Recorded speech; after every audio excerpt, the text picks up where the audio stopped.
After Sister Leaf pulls poor Maggie out of that corrosive red mist, Maggie quickly transforms back into her normal form. Sister Lightning immediately checks her to ensure she's not hurt anywhere. Since there are no burns or visible injuries on Maggie, Sister Leaf concludes it might be because of Maggie's devil form. Her devil form might be less susceptible to damage. Either way, they're just glad the devils are dead. Later, they arrive back at the castle. As soon as they step down, Lightning can barely contain her excitement as she rushes to give the prince the good news that they've defeated the devils, and everyone's safe. The prince, though happy to hear this, wants a clear rundown of what exactly went down. Sister Lightning eagerly starts explaining their exploits and how much she contributed to the devil hunt. That's when Nightingale throws both of them some death glares for fighting the devils alone. Poor Lightning tries to remind her senior that at least they won, but it's not enough to escape Nightingale's wrath. She ends up taking a playful flick to her forehead. Anyhow, they turn their attention back to the devils. The first thing they notice is that these monsters don't seem much stronger than normal people at a glance. However, Agatha quickly reminds them not to underestimate any devil. Whether they have magic or not, a devil is a formidable opponent. Agatha then asks if the devils really appeared near the town, and the prince confirms it.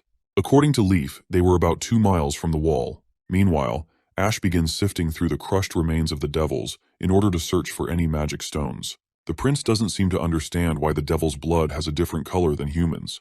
While human blood is red because it transports oxygen, the devils don't seem to breathe at all. Also, their skeletons are wider, which is not that surprising, especially their resilience and stamina require a larger body.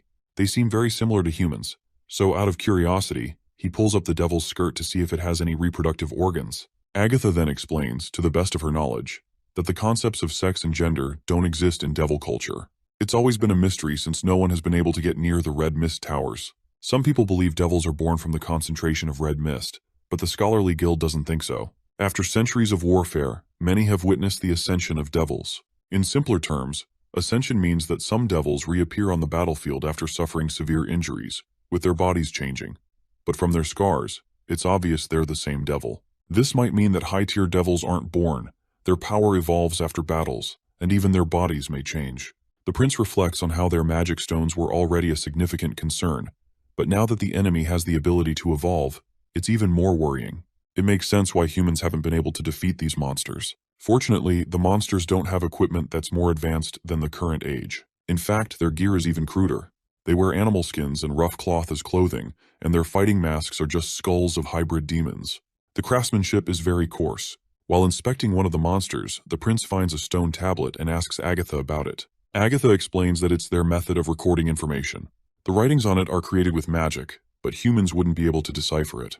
Princess Tilly then points out that perhaps the devil's minds are structured differently from humans. The prince acknowledges this, but remains curious about the stone itself. Agatha then reveals that sensory stones, pathfinding stones, and marking stones are all commonly used by scouting devils.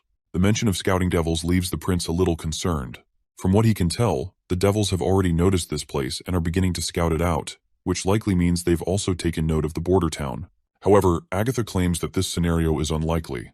According to records from the Second Divine War, the devils wouldn't be so careless if they were investigating a human civilization. Devil scouts are typically organized in teams of 2 or 3 to ensure they can return with intel. Most teams had demon dragons with them and would never operate too far apart from one another.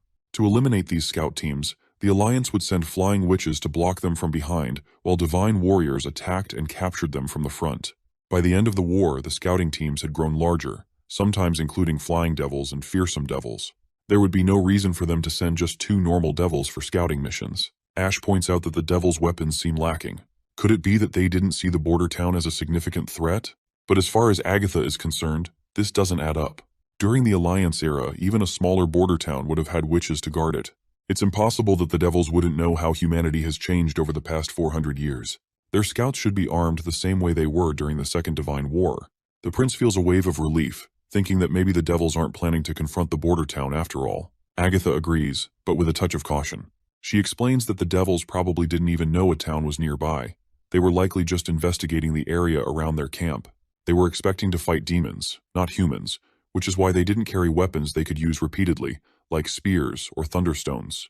However, the prince's relief quickly turns to fear when he realizes what Agatha just implied, that the devils have their own camp. Agatha confirms it with a grave tone, explaining that otherwise the devils wouldn't have walked all this way. Now that they've established a base in the fertile lands, they're likely using it to expand into the wastelands, or rather, what used to be the Four Kingdoms.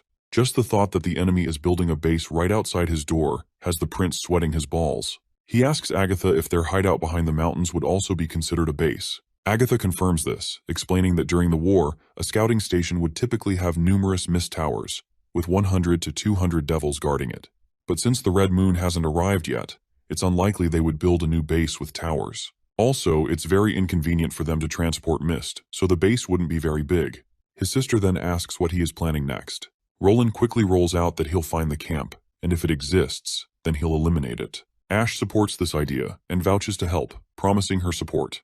The prince immediately assigns Lightning and Maggie to scouting duty, and the two ladies are more than happy to oblige. He tells them that they won't be fighting the devils this time. They're to return as soon as they find the camp, as the devils might have dragons with them, and their safety is the most important thing. To motivate them, he promises that if they find the camp, he'll treat them to a week of desserts and ice cream bread. A while later, Sister Lightning is roaming around the desolate area, searching for the monster's hideout. That's when they stumble across a giant hole in the ground. Afterward, when they report back to the prince, it turns out that Lightning had brought Soraya along, and Soraya helped sketch the pit they found. The prince looks at the drawing and can tell it looks familiar. Lightning further explains that the location had only broken stones, a destroyed fence, and of course, the huge hole. It's similar to the stone tower they found with Agatha inside, and it was completely empty. No devils were found at all. For a moment, the prince wonders if this might have been caused by a giant worm, just like before. If the worm swallowed the ruins last time, then perhaps another one swallowed this camp. Soraya then adds that the location was right in front of the path the association was following last time, which is about 5 miles from where they first encountered the devils. Sylvie chimes in, noting that the tunnel beneath the hole seems to be heading toward the snowy mountains. It's in the same direction as the misty forest, and it all seems to be leading the same way. The scene then transitions to Timothy's royal palace, where he sits on his throne. A man with daggers steps forward and quickly throws them at a statue, promising that once the traitor Roland appears before him, he'll make sure to complete the task. But Timothy is unsure if this petty trick will be enough to assassinate Roland. The assassin, however, quickly assures him that it will. He claims that at least 10 rats have died by his hands, and once he blends into the crowd, no one will be able to tell where the daggers came from. Timothy still isn't convinced, so he gestures for his knight to step forward and tells the assassin that if he defeats the knight, he'll be generously paid. But the assassin responds that he doesn't fight head-on like this. Well, this is enough reason for Timothy to get rid of him, and the poor assassin guy ends up meeting his end. Timothy then turns to his minister and asks about the snow powder research. The minister solemnly reports that it's not going well. The blacksmiths have tried to create 10 different weapons, but none of them come close to the destructive power that was reported. Only a small number of the weapons could pierce a knight's armor, but their accuracy drops off after 50 paces. Even worse, even if they recruit every blacksmith and apprentice in the city, they'd only be able to produce around 20 pipes a month, and they can't even guarantee that all of them will work. To make matters worse, 4 of the weapons have already exploded during testing, and the soldiers are getting antsy about using them. Timothy is visibly displeased with all this bad news. He's frustrated that his options for defeating Roland are limited to pills and snow powder. But the Holy City wants to wait until the months of demons are over before even discussing pill trades. He doesn't understand how a traitor like Roland could be living so comfortably in the western region and wants him dead as soon as possible. As Timothy fumes, a white-haired old man enters and informs him that 2 messengers from the Kingdom of Dawn have arrived at the capital. Apparently, Otis Lucy and Belinda Lucy of the Deer family are waiting in the office and have requested his presence. Once they're settled in the office, Timothy wastes no time expressing his curiosity. He remarks how unusual it is for the King of Dawn to send representatives during the months of demons, which makes him eager to know the king's exact intentions. Timothy also makes it clear that if they've come seeking food, cotton, or cloth, he can only provide a small amount, and even that is offered out of sheer curiosity. Timothy reminds Otis that the succession decree has caused massive turmoil in the kingdom. Many supply chains are paralyzed, and they barely have enough resources to care for their own refugees. Diverting more is incredibly difficult. Both guests bow their heads to apologize. However, they point out that their king has sent them because of a much bigger threat looming on the horizon. Apparently, the church's armies have already sacked Eternal Winter and Wolfheart, and a flood of refugees is pouring into Dawn. The King of Dawn believes Wolfheart won't be the church's last target. It seems the church is planning to completely wipe out the upper class and take control of all territories for themselves. This puts both Dawn and Greycastle at great risk. In the coming years, the church may very well start a new war to raze them both to the ground. The King of Dawn wishes to form an alliance against the church. Otis promptly presents a series of tactics along with a written agreement. He urges Timothy to sign it if he's willing to fight back. If they focus their firepower on Grey Castle's Blizzard Mountain or Dawn's northern slopes, the church may retreat. Avoiding this war would be beneficial for both kingdoms. For Timothy, this meant he wouldn't be able to buy pills from the church. And without those pills, he isn't sure how he'll be able to defeat Roland. However, the church is just as dangerous, and the best move for him might be to unify his castle first and deal with the church later. Timothy acknowledged that this is an extremely important matter. He'll need to discuss it with his advisors. In the meantime, the guests can wait in the castle until he makes his final decision. He then asks Otis if he knows anything about the situation in Eternal Winter and Wolfheart. Otis reveals that they've gathered some information from spies, but there's not much to go on. Timothy then shifts the conversation, asking if Otis knows anything about Garcia Wimbledon of the Black Fleet. Belinda responds, saying there are rumors that she died in the church's crossfire, along with the King of Wolfheart. This shocks Timothy, and he asks if they've found her corpse. Otis responds with a no, though the church's announcement and Wolfheart's silence suggest they didn't survive. Once they leave, Timothy relishes the fact that his sister is dead, and he is looking forward to sending Roland to the heavens as well. The scene transitions to Slumber Island, where a merchant is utterly boggled by the sight of how many houses the witches have built in just half a month. He finally believes that Princess Tilly wasn't lying. Also, I have forget the names of these two Slumber Island witches.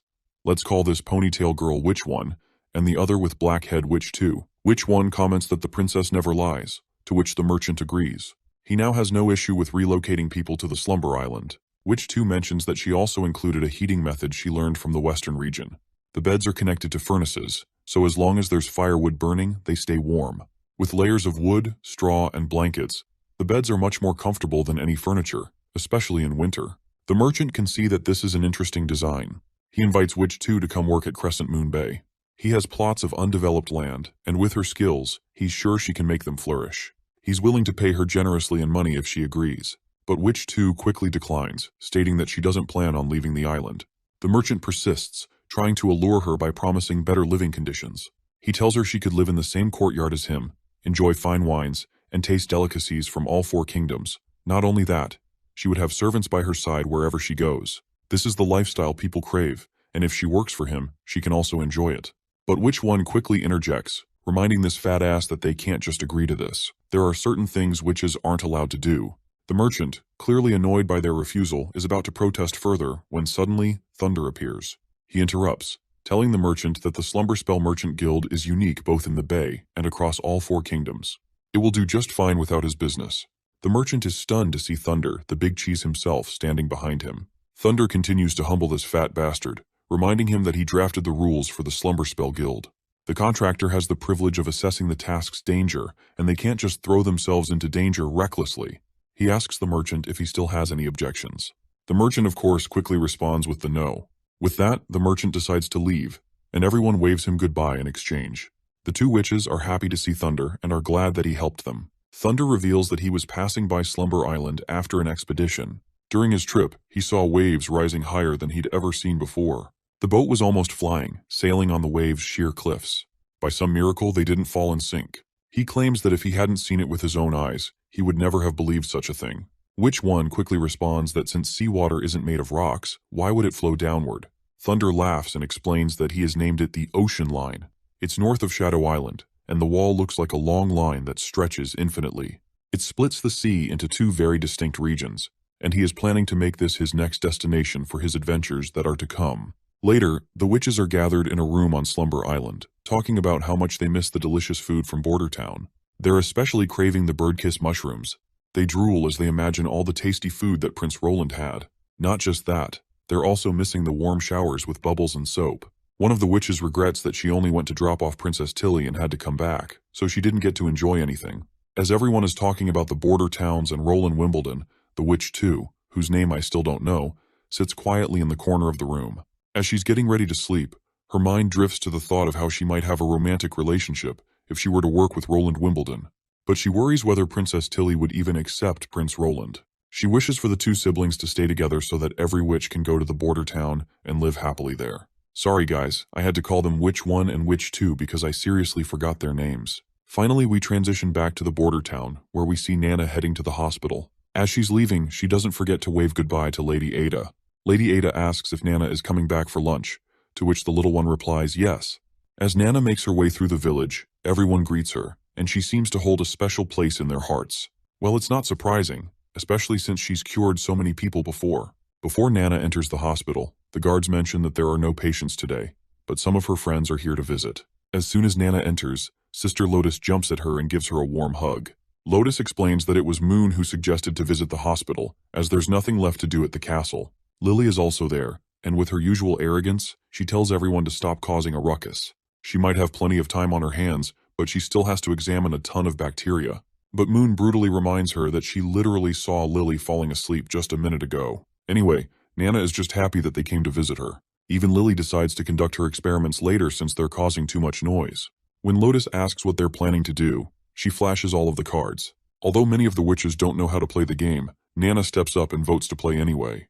They spend the rest of the day playing until night arrives. Even after taking a refreshing bath, Moon does not seem to be feeling good at all. She expresses how envious she feels of Nana. Moon envies her because Nana is always getting attention from everyone in the town. They treat her so well, constantly offering her greetings and kindness. Moon wishes she could have a life like that. But Lily pushes her aside, reminding her that both Nana and Lily herself are the foundation of the town's medical resources. Everyone's health is kept safe by one treating the outside and the other treating the inside. Moon is frustrated that she has not contributed or helped anyone at all. Because of this, she ends up seeking out Prince Roland the very next day. Roland has no clue why she's visiting him, so he guesses that she might have been bullied and is here to complain. But that's not the case. She flat out reminds him how he always mentions that she has a lot of potential, yet she hasn't evolved. She's pretty sure the reason her ability hasn't evolved is because she can't understand Natural Science 101. Now that Moon has mentioned it, Prince Roland claims that he's been thinking about it lately as well. According to Agatha, he explains that the Witches' Alliance achieved ascension without fully understanding natural processes 400 years ago. They did it through continuous practice of their abilities and occasional epiphanies. These moments of realization could happen either by observing events in real life or through sudden insights. However, ascension through that method is not as thorough as systematic education. Agatha's magic is evidence of that. She's the weakest of all the ascended witches, and even some regular witches like Sylvie and Andrea are stronger than her. All of this goes over Moon's head, and she simply points out that she just wants to evolve, so simply asks if he has any solutions to her problem. Prince Roland states that it might not work, but he can try. He begins by asking her about her perspective on magnetism. Moon explains that it's a physical phenomenon produced by the motion of electric charges, resulting in attractive and repulsive forces between objects. Prince Roland reminds her that she just quoted from a textbook, and while she has it memorized nicely, he doesn't think she truly understands what it means. He then draws a diagram of the inner workings of a motor, and explains that she can't use closed circuits to quickly cut lines of magnetic force, but she can change her own magnetic fields. As a result, she can personally influence the transformation from magnetism to electricity. Electromagnetism essentially results from changes in magnetic flux within a closed loop. If she wants to change the magnetic flux within a constant magnetic field, the only way to do so is by changing the area within the loop. In other words, she needs to cut and shorten the wire. But what if the area is consistent? In that case, she must change the field, which will then change the magnetic flux. He points out that she needs to quickly release and withdraw her magnetism, instead of continuously using her power. It's okay if she doesn't understand it right away. But he tells her to try changing the direction of her magnetism, like switching from her left hand to her right. She needs to practice this first. Once she gets the hang of it, he'll prepare a little toy for her, and when she understands it, she'll know what it all means.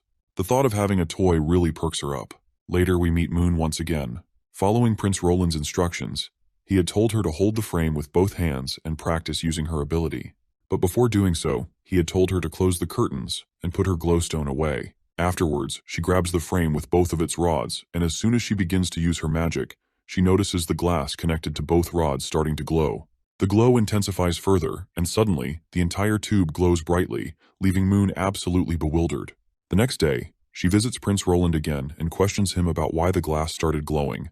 Hearing this, Prince is quite fascinated that she managed to do it so quickly, as he had expected it would take her at least 2 days to make any progress. He then asks if she realizes that the glass illuminated like an electric light bulb. When she confirms it, he's happy to hear that she used the power of lightning. This revelation leaves Moon completely confused. As Prince dissects the light bulb, he reminds her that the light was orange and kept shining only for a moment. The lightning ignited the filament inside, causing it to burn and emit light. But it's okay if she doesn't fully understand it. He promises to show her what real electricity looks like soon.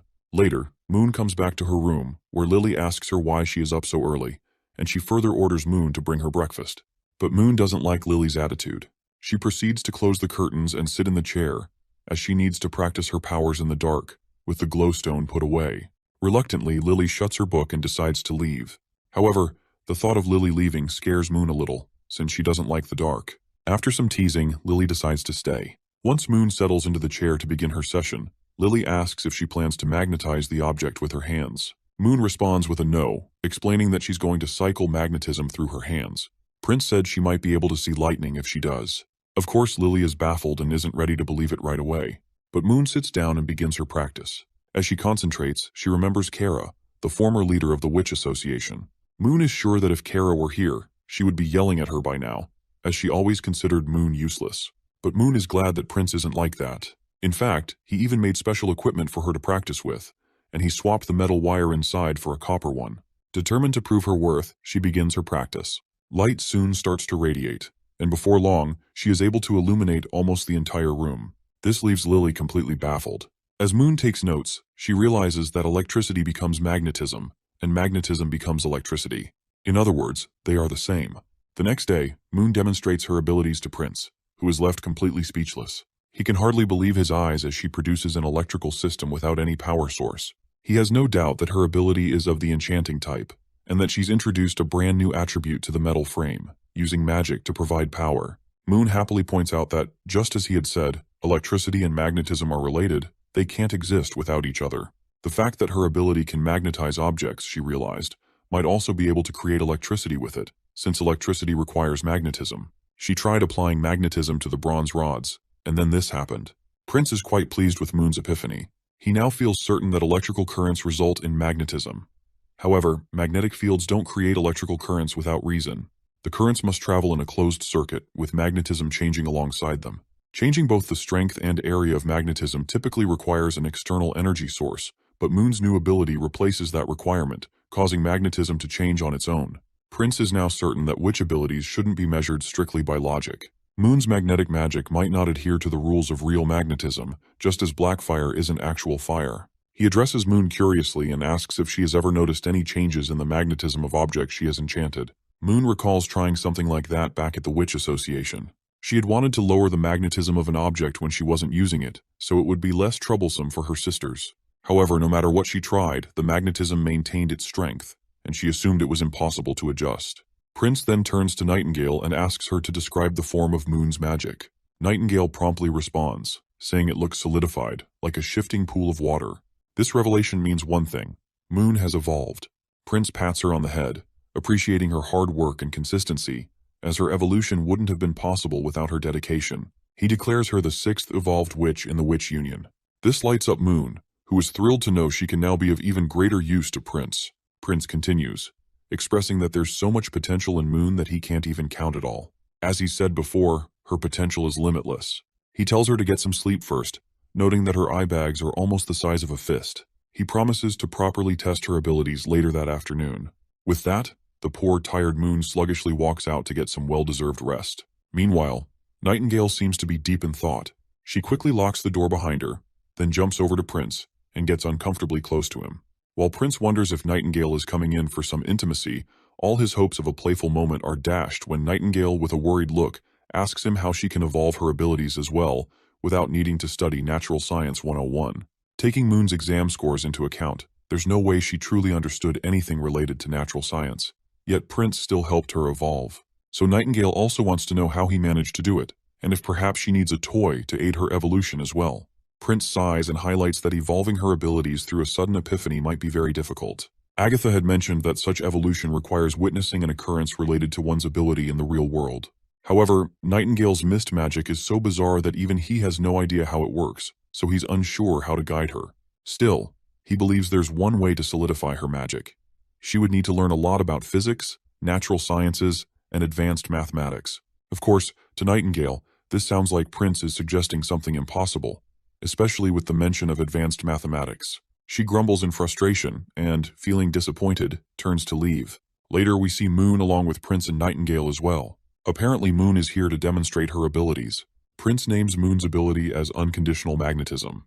This ability can be applied to any object, just as she had done before. She can enchant any object with her magnetism, but it depends on its conductivity.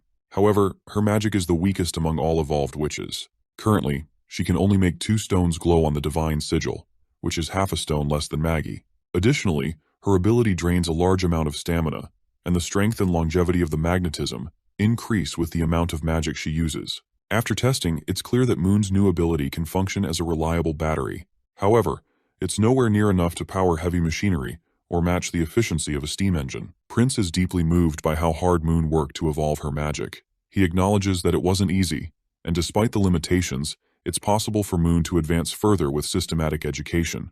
Her magical capacity also has room to grow.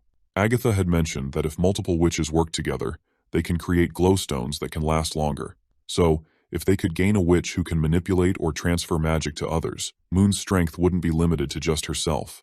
Roland visits his sister and inquires about any witches who can transfer magic. Unfortunately, she responds that she doesn't know of any, but she claims that she knows where he might find someone like that. The witch Tilly speaks of is named Spear Passy. She possesses a unique ability to form a connection between witches, allowing the magic of multiple individuals to be linked, making her skill set potentially invaluable for Roland's needs. Passy resides at Dragon's Cliff, where she holds the dual status of both a marquis and a territorial lord. Her father, the previous lord, passed down his position and land to her despite her being a witch. Thanks to the grandeur of her estate, Passy has been able to hide her identity well, living a life of luxury compared to most witches. She even played a pivotal role during the migration to Sleeping Island, helping Tilly gather witches from the southern region with remarkable speed. This contribution significantly aided their cause. However, when Roland expresses surprise that Passy doesn't actively shelter witches, Tilly explains that Passy prioritizes her governing position over anything else. Passy has made it clear that protecting her status is critical to maintaining her influence. Tilly recounts that Passy once explicitly told her that if witches were captured by townsfolk, she would find a way to smuggle them out, often replacing them with other prisoners. However, if the witches were captured by the Divine Punishment Army or the Church, she would not intervene. Tilly advises Roland to try reaching out to Passy but cautions him that her assistance is not guaranteed. Passy's motivations are complex, and while she may offer help, she won't risk compromising her position or territory. Prince acknowledges Tilly's insights and decides to send ambassadors to negotiate with Spear Passy regarding her potential assistance. After discussing this, Tilly brings up an intriguing topic. Another witch has recently evolved.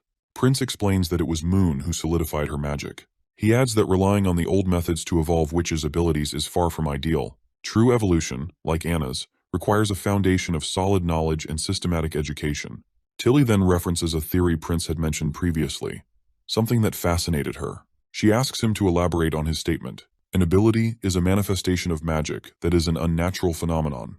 Prince explains that this is his personal theory. He elaborates by using Anna as an example. Her black fire, he explains, doesn't exist in nature. It is clearly a manifestation of magic.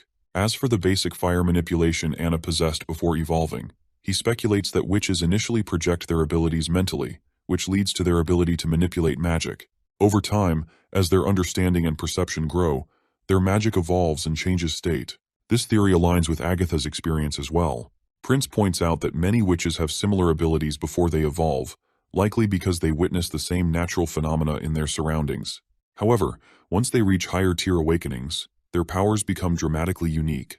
This, he believes, is due to the vastly different experiences and perceptions each witch has accumulated in their lives. Now that Prince has framed it this way, Tilly finds it makes sense. After exchanging these deep, cerebral ideas with her brother, Tilly suddenly shifts the conversation, asking if he came from a world without magic. This unexpected and pointed question leaves Roland choking on his tea. Gathering himself, he cautiously asks her how she came to such a conclusion.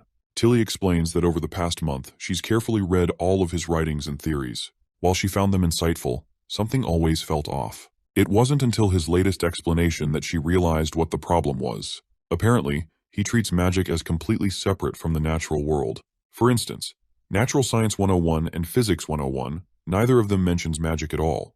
According to him, magic isn't a natural phenomenon, even though it clearly exists. Roland feels cornered by the points Tilly raised with such valid logic. He never imagined, even in his wildest thoughts, that a normal person would notice something like that when learning such complicated knowledge. But it turns out Tilly Wimbledon is more than just a royal genius fourth princess. She's also a transcendent witch. Just as he thinks he's in trouble, Tilly reassures him that he doesn't have to spill all the beans right away. It has gotten pretty late, so she's heading back to the dorms, and she tells him he should get some rest too. She hopes to keep trusting him.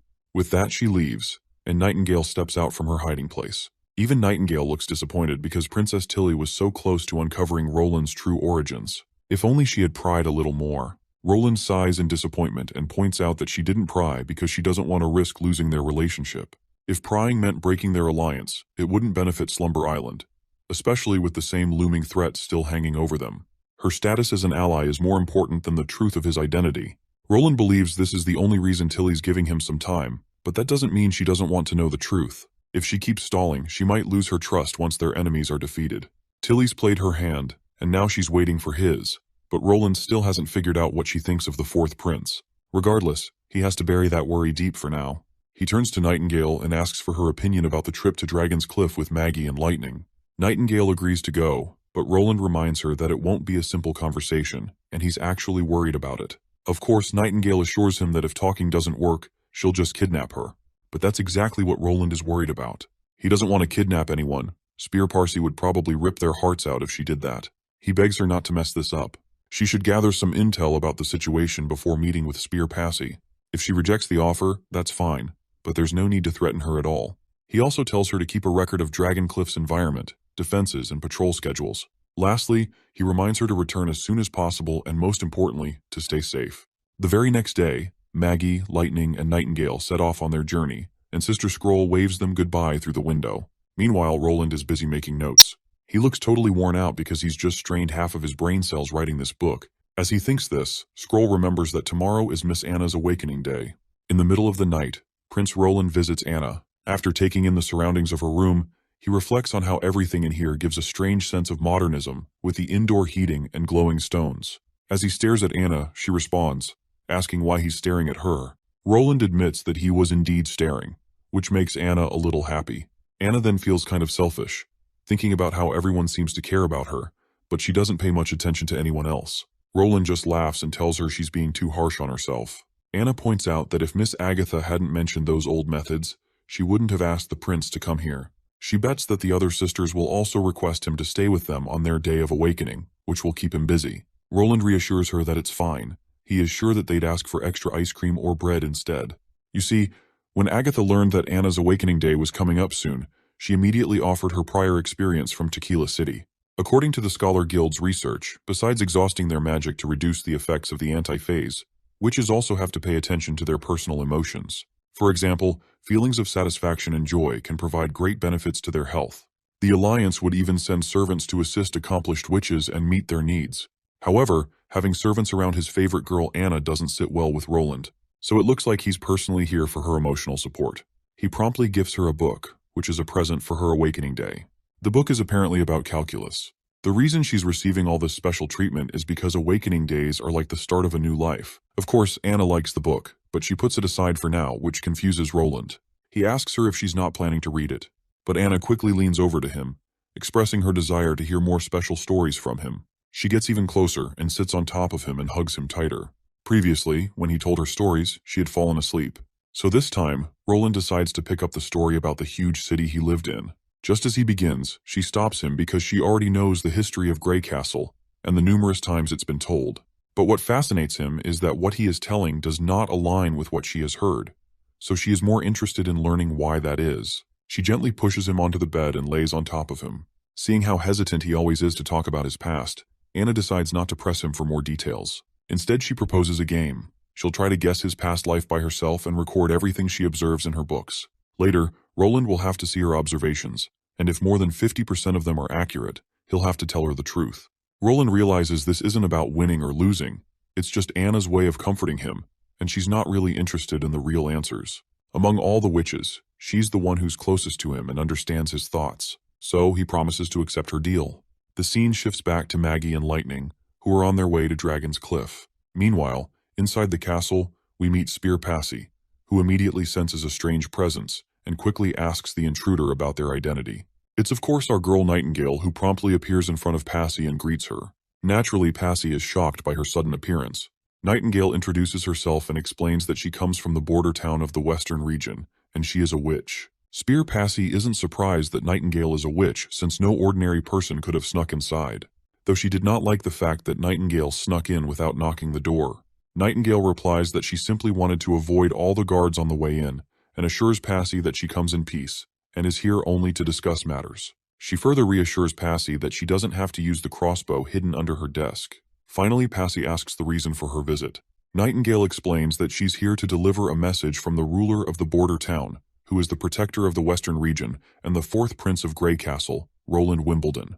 He has built a new order in the western region that allows both mortals and witches to coexist, and Nightingale is here in the hope that Passy will show her support.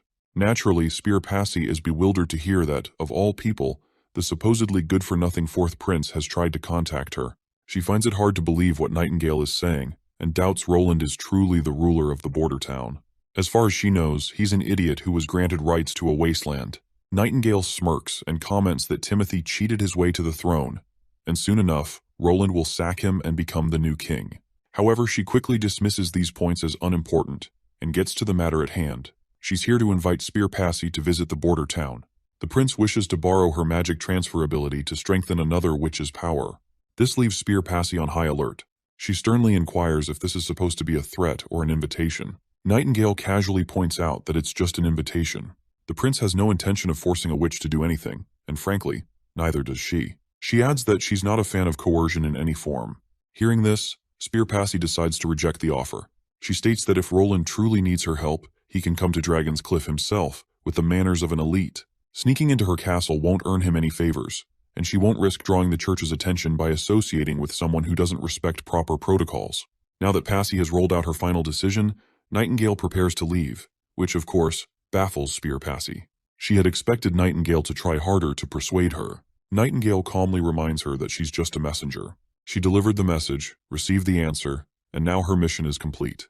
Passy, still curious, asks how Roland even knows about her abilities. As far as she can tell, it must have been the witches at the Bay who told him.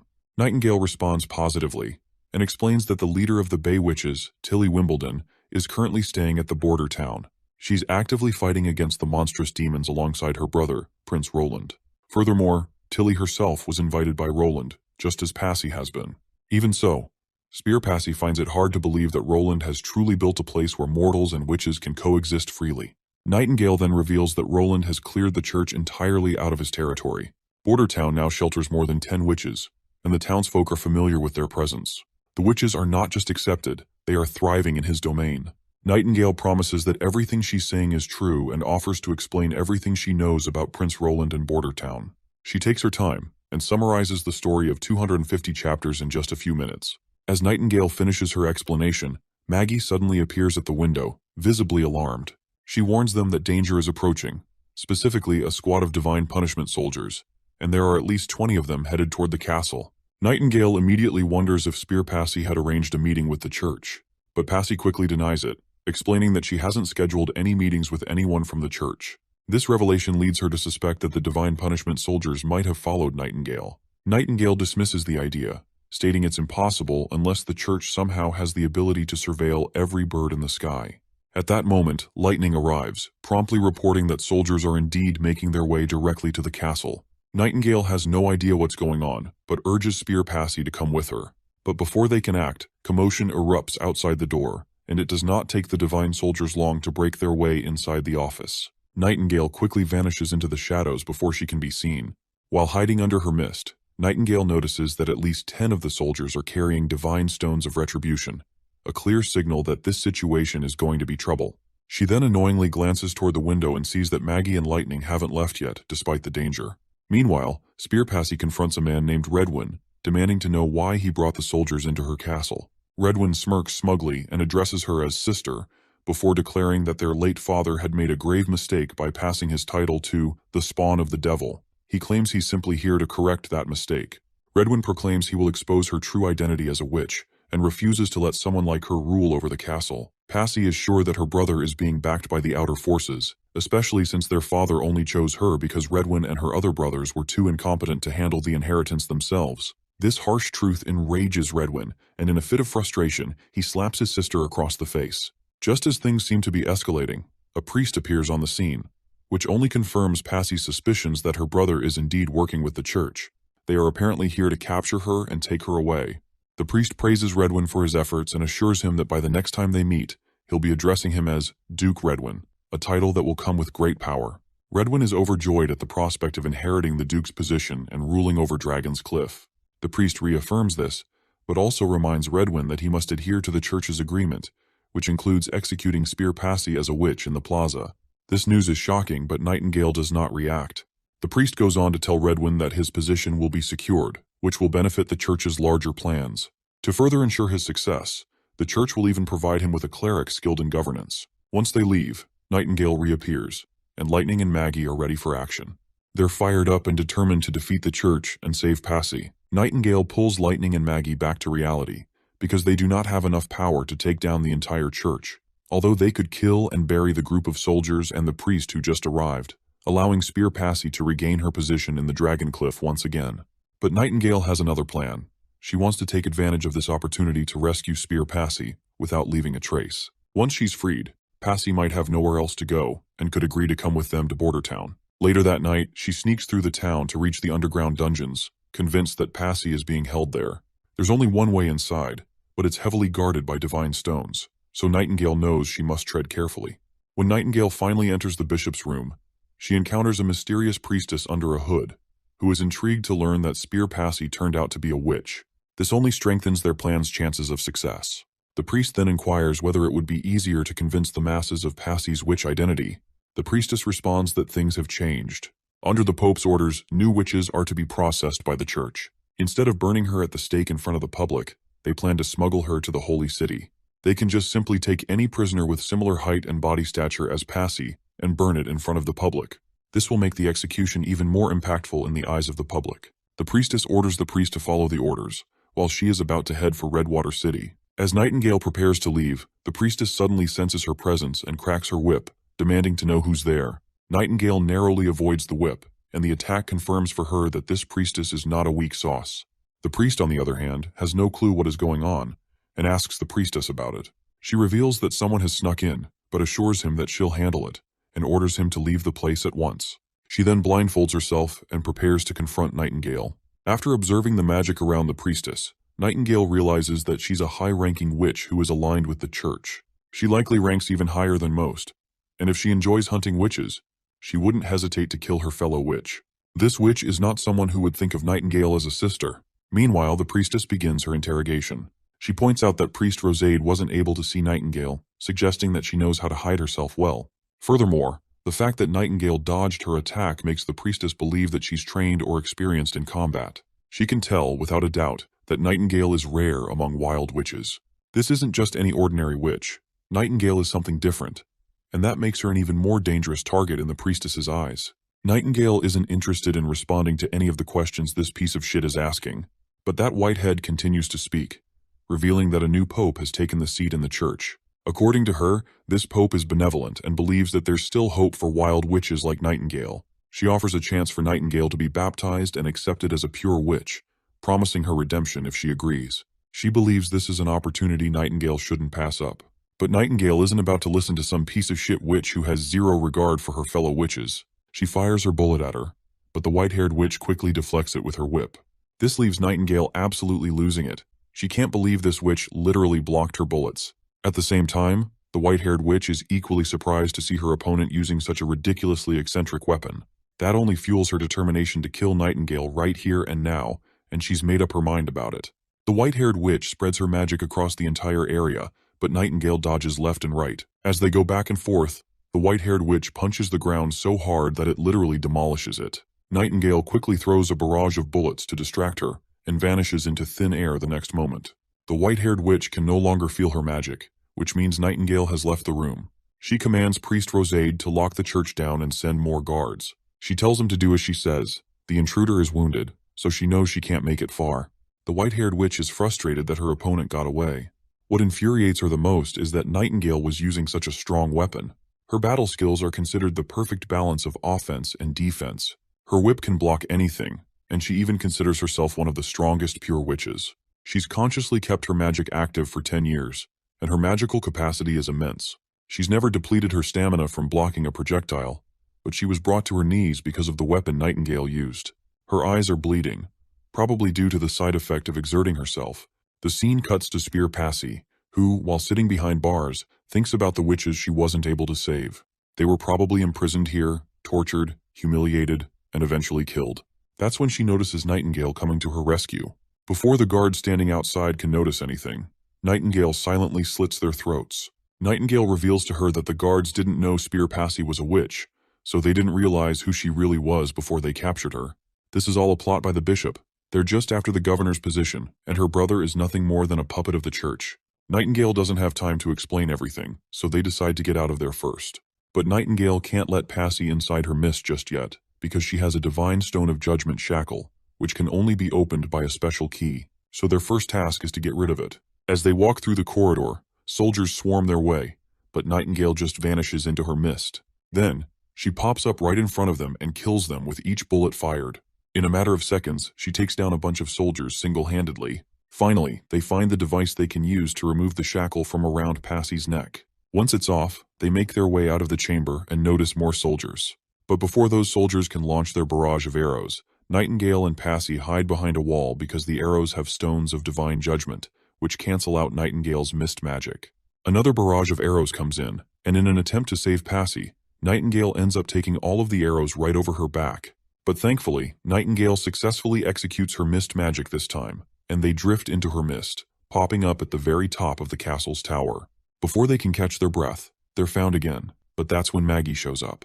She smashes her giant tail into the building, and the rocks that break off begin to fall onto the soldiers below. While the soldiers are disoriented from the rocks, Maggie and Nightingale return to rescue Passy. After safely leaving the area, they set up camp somewhere in the forest. There, Passy tells Nightingale to strip down so she can tend to her injuries. Although Nightingale is embarrassed, she eventually agrees and does as told. Nightingale is swollen from the previous fight, but thankfully, it isn't as brutal as it could have been. She's patched up with medicine applied to her wounds, and after disinfecting them and wrapping the bandages, she's back in action, ready to continue.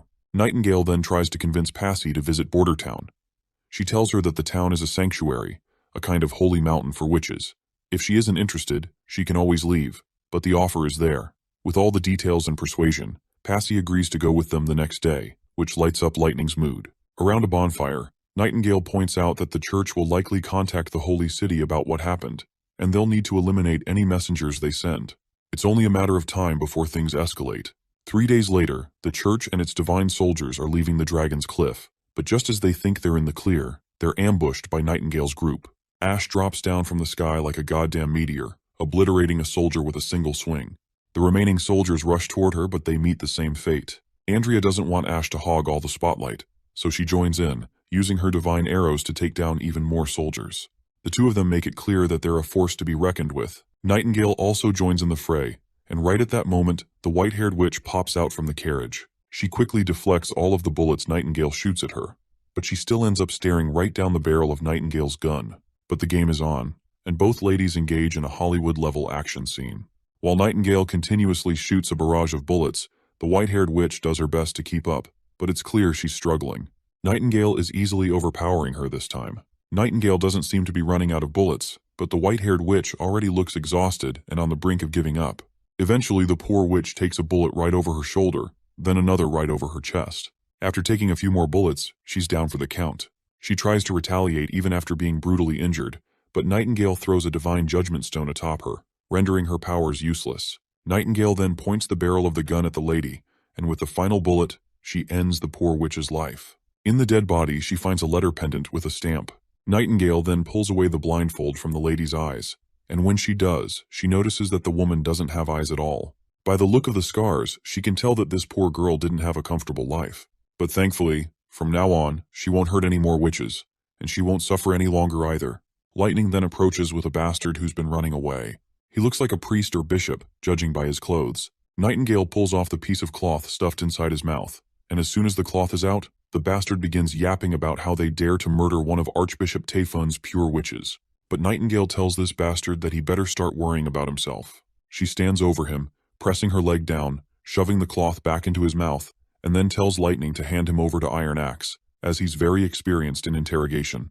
The other ladies also arrive after sweeping the battlefield, and Andrea is surprised that Nightingale took the life of a witch instead of sparing her. But Ash responds that she was just a puppet of the church. Not to mention, some witches are even worse than mortals, and she's never seen demons or devils imprison someone to torture them for years. Ash extends her hand towards Nightingale and assures her that she did a great job, so she shouldn't feel bad about it at all. Nightingale grabs her hand promptly, feeling happy that even Ash can be comforting. Lightning and Maggie also place their hands over their friends' hands, and out of the 5 of them, only Andrea remains without her hand over the group. Although she doesn't like touching hands, as a gesture of friendship, she eventually places her hand over the others. Then, they all raise their hands upward to the sky, celebrating the victory they've had. After their successful mission, the victorious witches return to Border Town, where all of them are already present outside to greet them. All of the witches concern themselves by asking the returned party about their well-being and all that stuff. The prince is also standing there, and when Nightingale looks at him, Roland promptly tells her to go take a hot shower and rest up. He's left a lot of dried fish snacks in her drawer. Later, all of them have a feast together and spend the time of their lives enjoying each other's company. After dinner, when the prince returns to his office, he finds Nightingale there. He promptly asks her if she's not going to sleep. But well, if Nightingale had gone to sleep, she would have missed hugging him today, so she stayed here. She claims she's been itching for this hug ever since they were in the castle garden. Suddenly, Spear Passy arrives outside the office, and when the prince gives her permission to come in, Nightingale retreats into her mist while Passy promptly enters the room. Once they settle down with tea laid out, they begin their conversation. Once the prince reveals everything to her regarding church and the threat of devils, Passy starts by saying that she has considered his requests. She states that while losing absolute authority, adopting the same laws, following the same markets, and abolishing succession through inheritance are all things she can agree to. She's curious and wants to know if he's really planning to enforce these changes throughout the entire Western region. As far as she's concerned, that would weaken the entire elite class, and his reputation as a traitor would be solidified. The prince then responds that this is why he's not forcing them to accept it. His main concern is divine war, which is going to define their fates, while elite's opinions are not something important to consider. He adds that he's not planning to kill them off. He just hopes they can adapt to this new order. They'll still keep their lands, and the only thing they'll lose is their absolute governance. He is sure that they will make a smart decision. Passy acknowledges this and realizes he won't be changing his mind. She also understands that if she doesn't agree to his terms, his army will likely sack her lands. The prince clarifies that what he lacks most are subordinates, especially managers with experience in bureaucracy. He reassures her that, as he said, she won't lose her territory, and she'll even be able to appear publicly as a witch without fear of threats from the church. Passy then states that she also has a condition before shaking hands. After he helps her take back Dragon's Cliffs, she'll only stand by his side once Timothy is overthrown. Hearing this, the prince recognizes it as a good answer. While it's not an outright rejection, it leaves room for negotiation. He realizes he'll have to prove that unifying Grey Castle isn't an empty promise if he wants her full support. With that in mind, the prince agrees to her terms, deciding it's a deal. Afterward, Passy humbly asks if she can also attend some of the witches' classes. The prince, surprised by her odd request, reminds her that their curriculum is still quite elementary, and she might not learn much from it. Passy responds that she finds their arithmetic fascinating. It's unlike anything she's ever seen before. Later, the prince goes down into the chambers where the priest they captured is locked up. As soon as the priest sees the prince, he begins yapping nonsense, but Iron Axe quickly shuts him up, warning that if he doesn't want to go through the same pain as last night, he should get to the point and start spilling everything he knows. Terrified, the man begins to talk and introduces himself as Campus, a resident of Hermes. The prince asks who the witch traveling with him was and what her position in the church was. Campus explains that her name was Aurora, one of Archbishop Tayfun's pure witches, but she never held a real position within the church. The prince then questions Campus further about the pure witches. The man promptly reveals that pure witches are individuals raised by the church and can only be controlled by archbishops or the pope. He admits he doesn't know much else about them. As soon as the prince hears this, he realizes that the church is highly secretive about their pure witches, but he now has more intelligence to use in his fight against them. He then questions Campus about the purpose of plotting against the Dragon's Cliff Marquis and why Aurora was being sent to Hermes. Campus claims he doesn't know the full details. His job was only to watch over Aurora, and only she knew the true objective. As for why she changed her mind and decided to return, it was because Aurora discovered that Passy was a real witch. The new pope had decreed that all captured witches should be purified in the holy city. Hearing the mention of pure witches, the prince presses Campus further, asking why, if pure witches are sinless, the church would hide their existence. Campus responds that some followers aren't faithful enough to accept the existence of pure witches, so it's only a temporary measure. They then ask Campus what his destination was after Dragon's Cliff. Campus reveals that their next stop was Redwater City, followed by Wasteland Fortress. He adds that this was all he knew, as Archbishop Taifun didn't mention a return date. They were instructed to remain at the fortress and await further orders. The prince begins to think about how these three locations, Dragon's Cliff, Redwater City, and Wasteland Fortress, are all near the western region's borders. This makes him wonder if the church's real target might be Border Town. Prince then asks this guy if he is not curious about what awaits him. The priest simply says that it doesn't matter what anyone does to him, as God will be the one to judge them in the end. Iron Axe decides to spend another night torturing the man to change his attitude, but the prince stops him, telling the priest that he will indeed receive judgment, but not from God. It will be decided by the people. The next day, in the middle of the town, the prince addresses the gathered citizens. He declares that he is here to show them an utterly shameless criminal. The soldiers throw the priest into the crowd for all to see, and the prince continues, explaining that the church has been hiding the truth from the very beginning. Had this priest not been captured, they would never have learned of such horrifying news. The church proclaims witches as filthy devils, but in reality, both the Pope and the archbishops are enslaving witches on an alarming scale. The prince questions the priest if this is all correct, to which the terrified man quickly replies with a yes. The townsfolk are shocked, unable to believe that the church would do such a thing. Some even question if he is really a priest from the Holy City.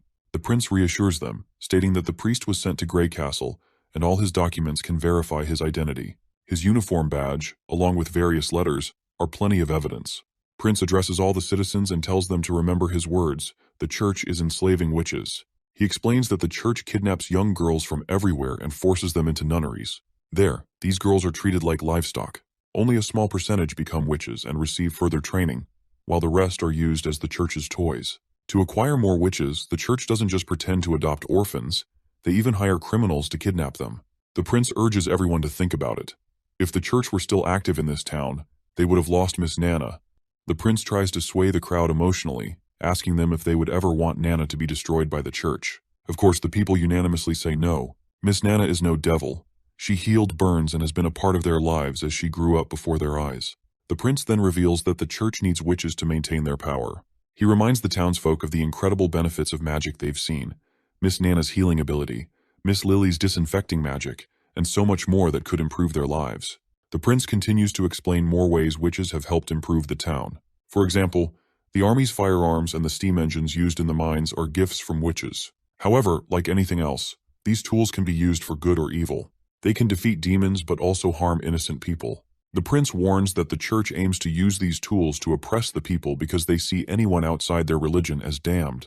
He calls out the hypocrisy of the church, pointing out how their actions contradict their supposed sense of justice and the teachings of their own God. The prince urges his citizens to consider the consequences if their children were kidnapped by the church, only to become tools. The prince then turns to the priest, asking if he has anything to say in his defense. The priest, overwhelmed, admits it's all true and confesses to his crimes.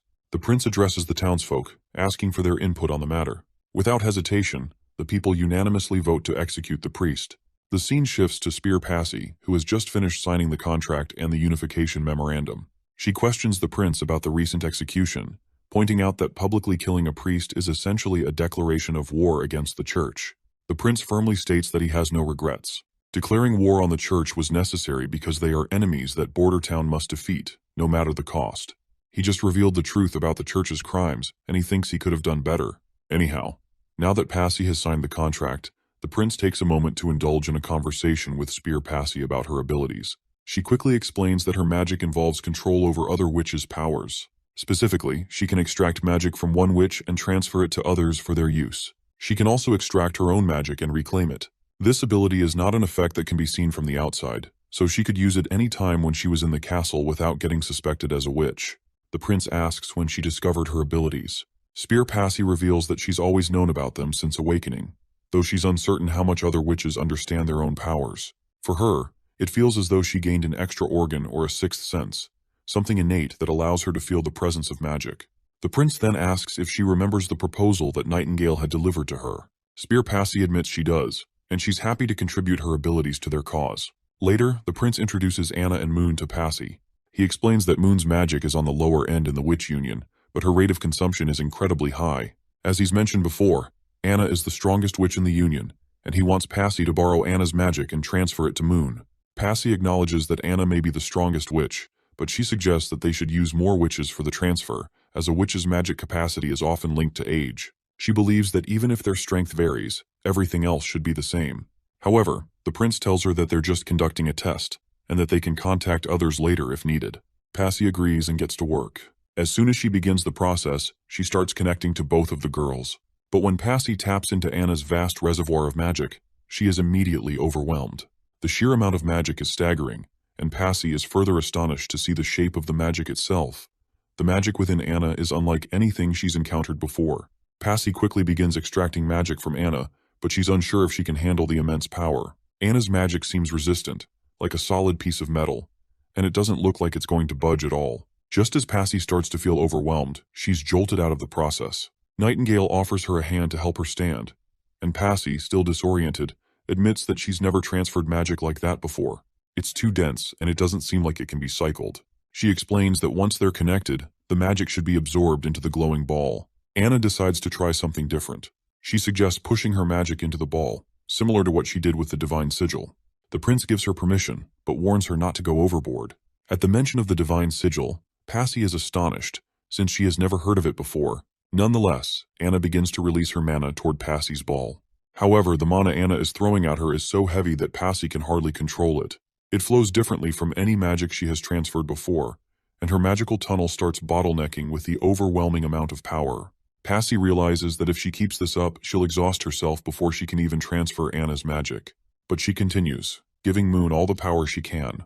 Meanwhile, the prince instructs Moon to hold onto a giant magnet. As soon as she grabs it, Moon begins channeling all of the collected magic into the magnet to magnetize it. Passy is blown away by how relaxed Moon looks throughout the entire process.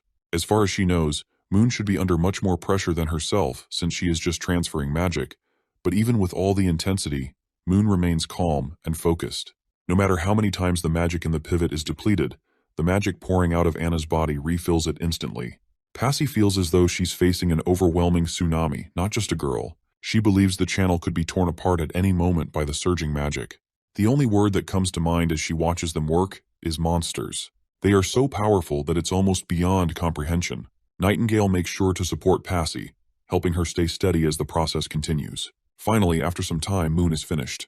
She quickly rushes to the prince to hand him the magnet, but he doesn't take it directly. Instead, he avoids direct contact and holds it with a stick. Passy asks why, and the prince explains that it's a strong magnet with an ever-changing magnetic force. He's unsure if it will form a circuit with the ground and discharge all its energy through someone, so it's safer for him not to touch it directly.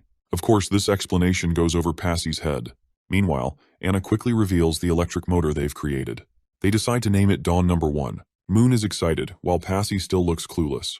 The prince then places the magnet into this box. As soon as Moon flips the switch on the motor wheel begins rotating. The spinning wheel of the motor leaves everyone in awe. Moon excitedly asks if this means the test is a success, but the prince cautiously replies that it's too early to tell. They need to see how long it can run. Meanwhile, Passy, who doesn't understand the applications of a motor, finds it amusing that the prince is so thrilled by this ugly piece of metal, treating it like it's some kind of jewel. As the prince dives into a technical conversation with Anna, Nightingale quietly decides to leave. The nerdy talk is way over her head, and she'd rather not stick around for it. Several days pass after the motor's initial trial. Anna happily reports to the prince that the Dawn 1 motor has been running non-stop at the northern mines. It ran day and night until it finally stopped this afternoon. The prince is delighted to hear this, as it means they've discovered a new potential source of energy. While he acknowledges that its current production capacity is limited and won't be enough to spark a total revolution, it's still a promising backup to steam engines and stoves. The possibilities for the future are endless.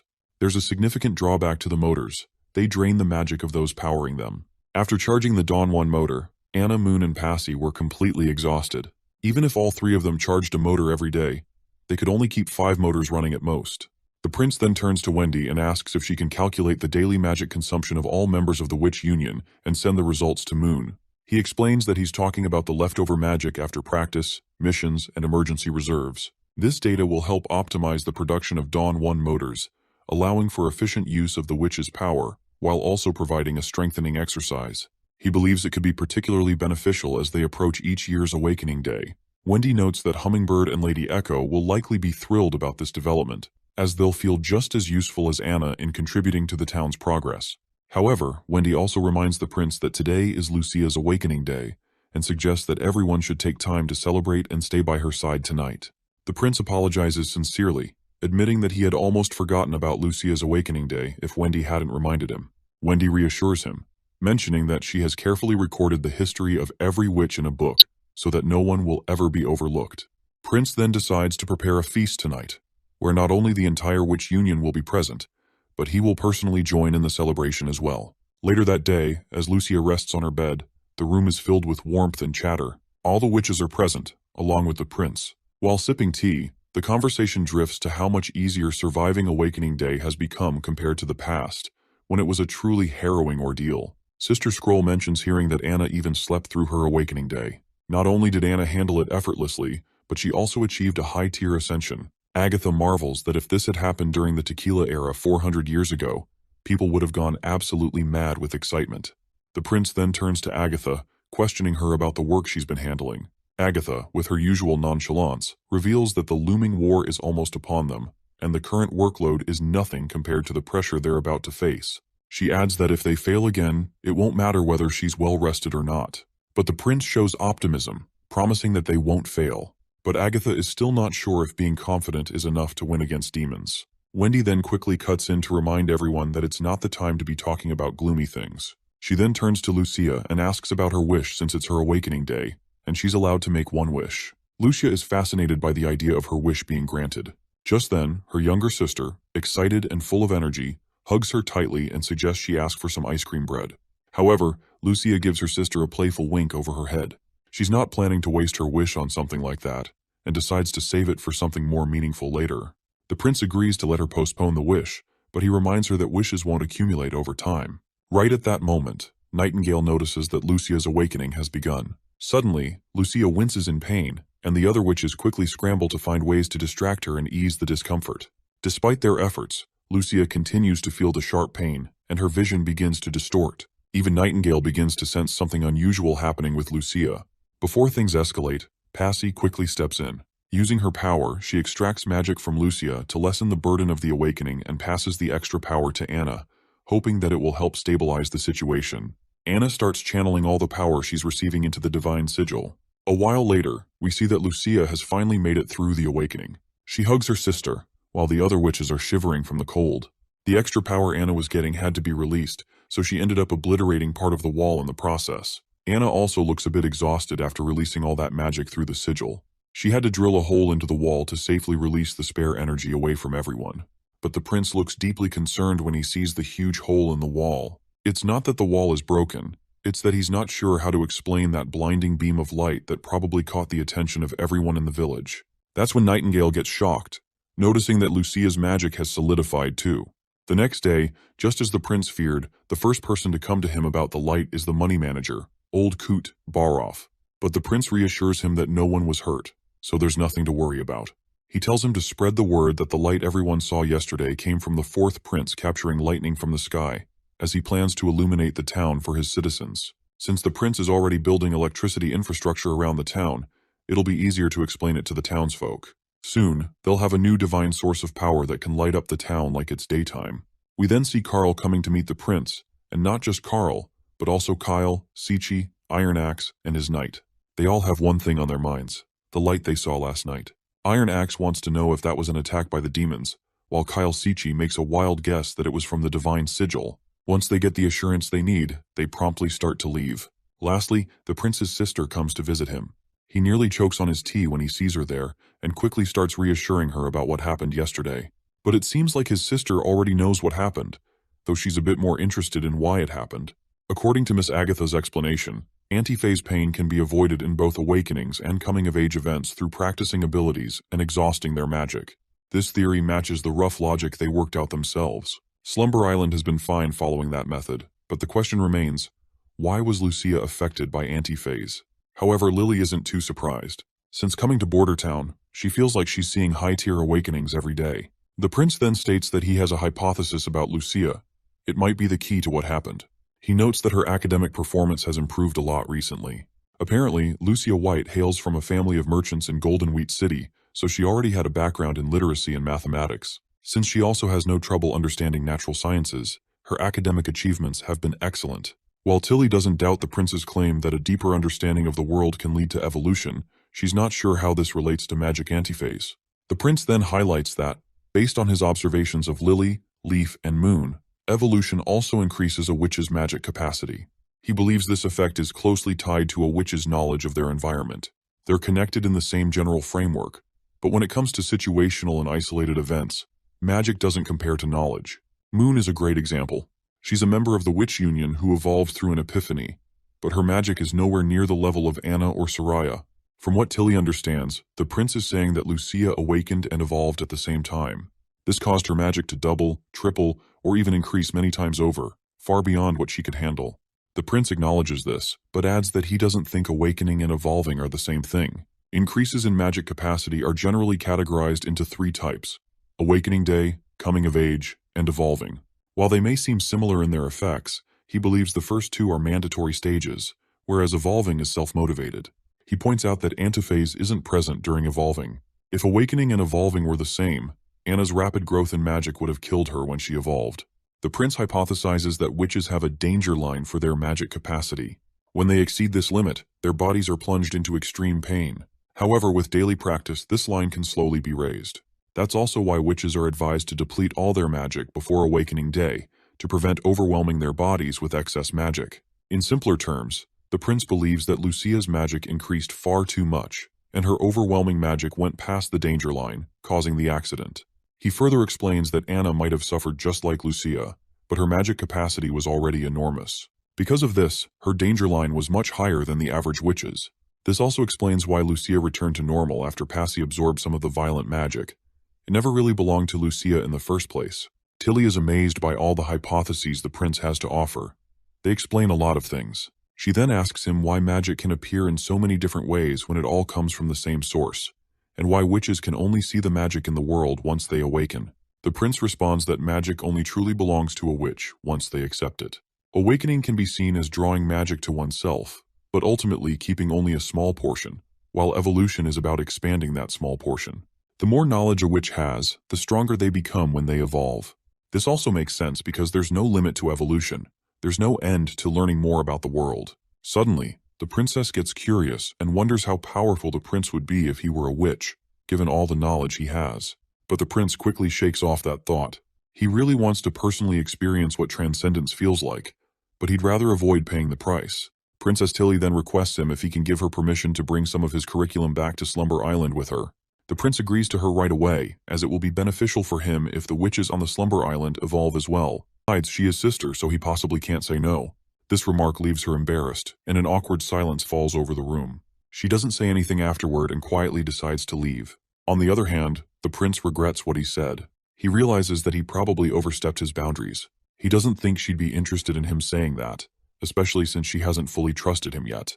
But just before she leaves the room, Tilly turns to him and admits that she would have been more glad if he were not her real brother. Later, as the prince sits alone in his office, he keeps replaying the phrase in his mind Tilly had said.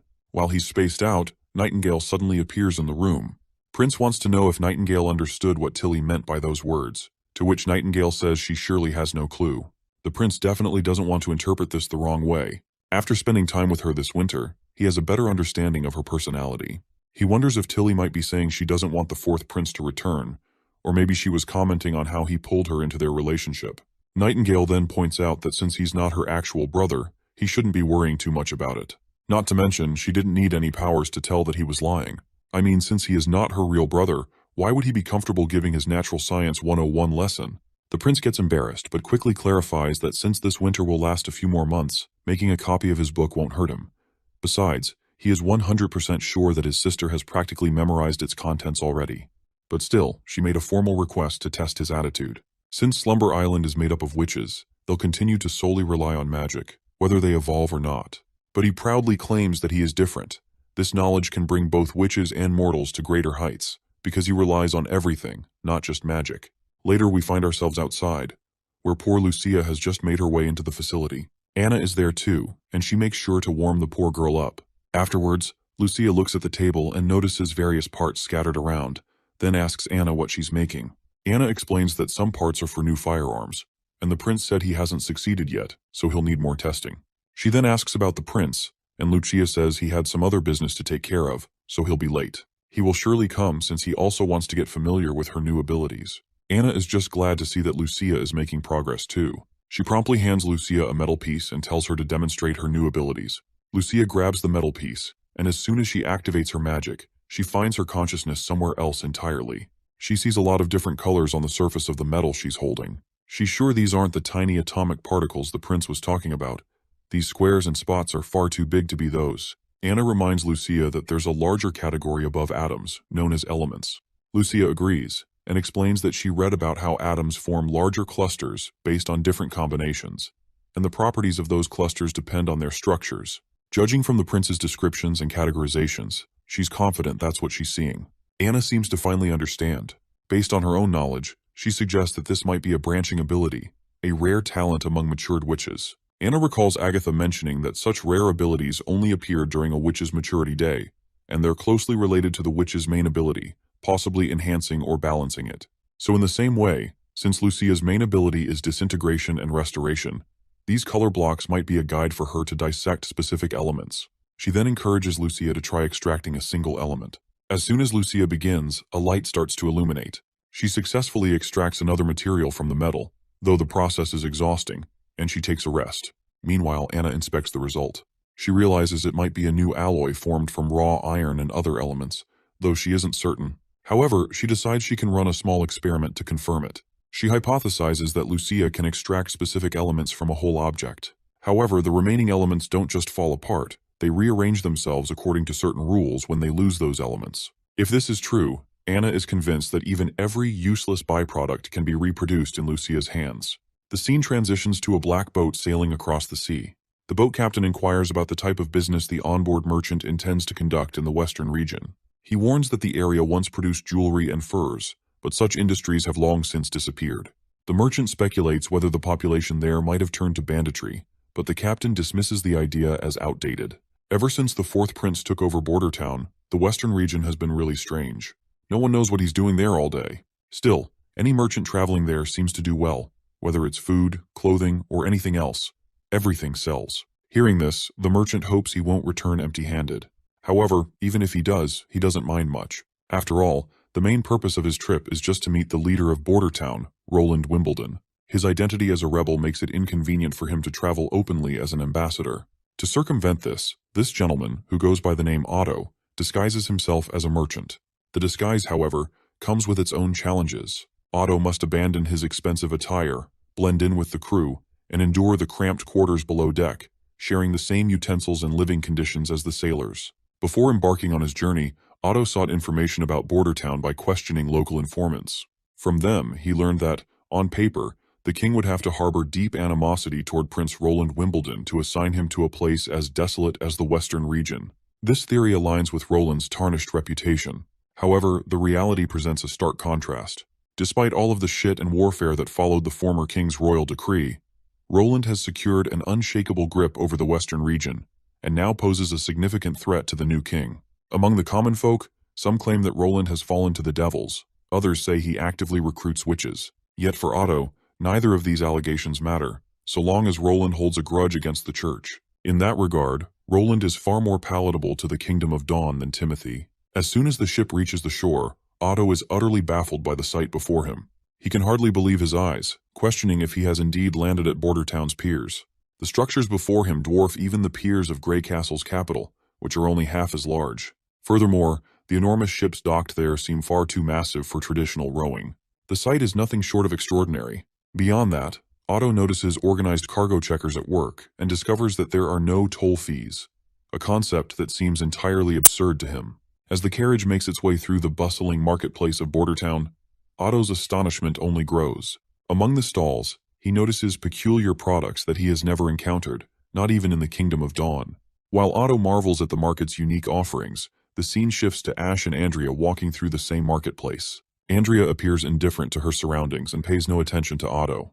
However, Otto immediately recognizes Andrea and calls out to her. Hearing her name, Andrea turns around and, upon seeing him, recognizes him just as quickly. Later, the group heads to a nearby motel to catch up. Otto is overwhelmed to meet Andrea again, having believed for years that she was dead. While they talk, Otto notices Ash and inquires about her. Ash promptly introduces herself and, with curiosity, asks Otto how he knows Andrea. The man formally introduces himself as Otto Lux from the Kingdom of Dawn, explaining that he has known Andrea since childhood.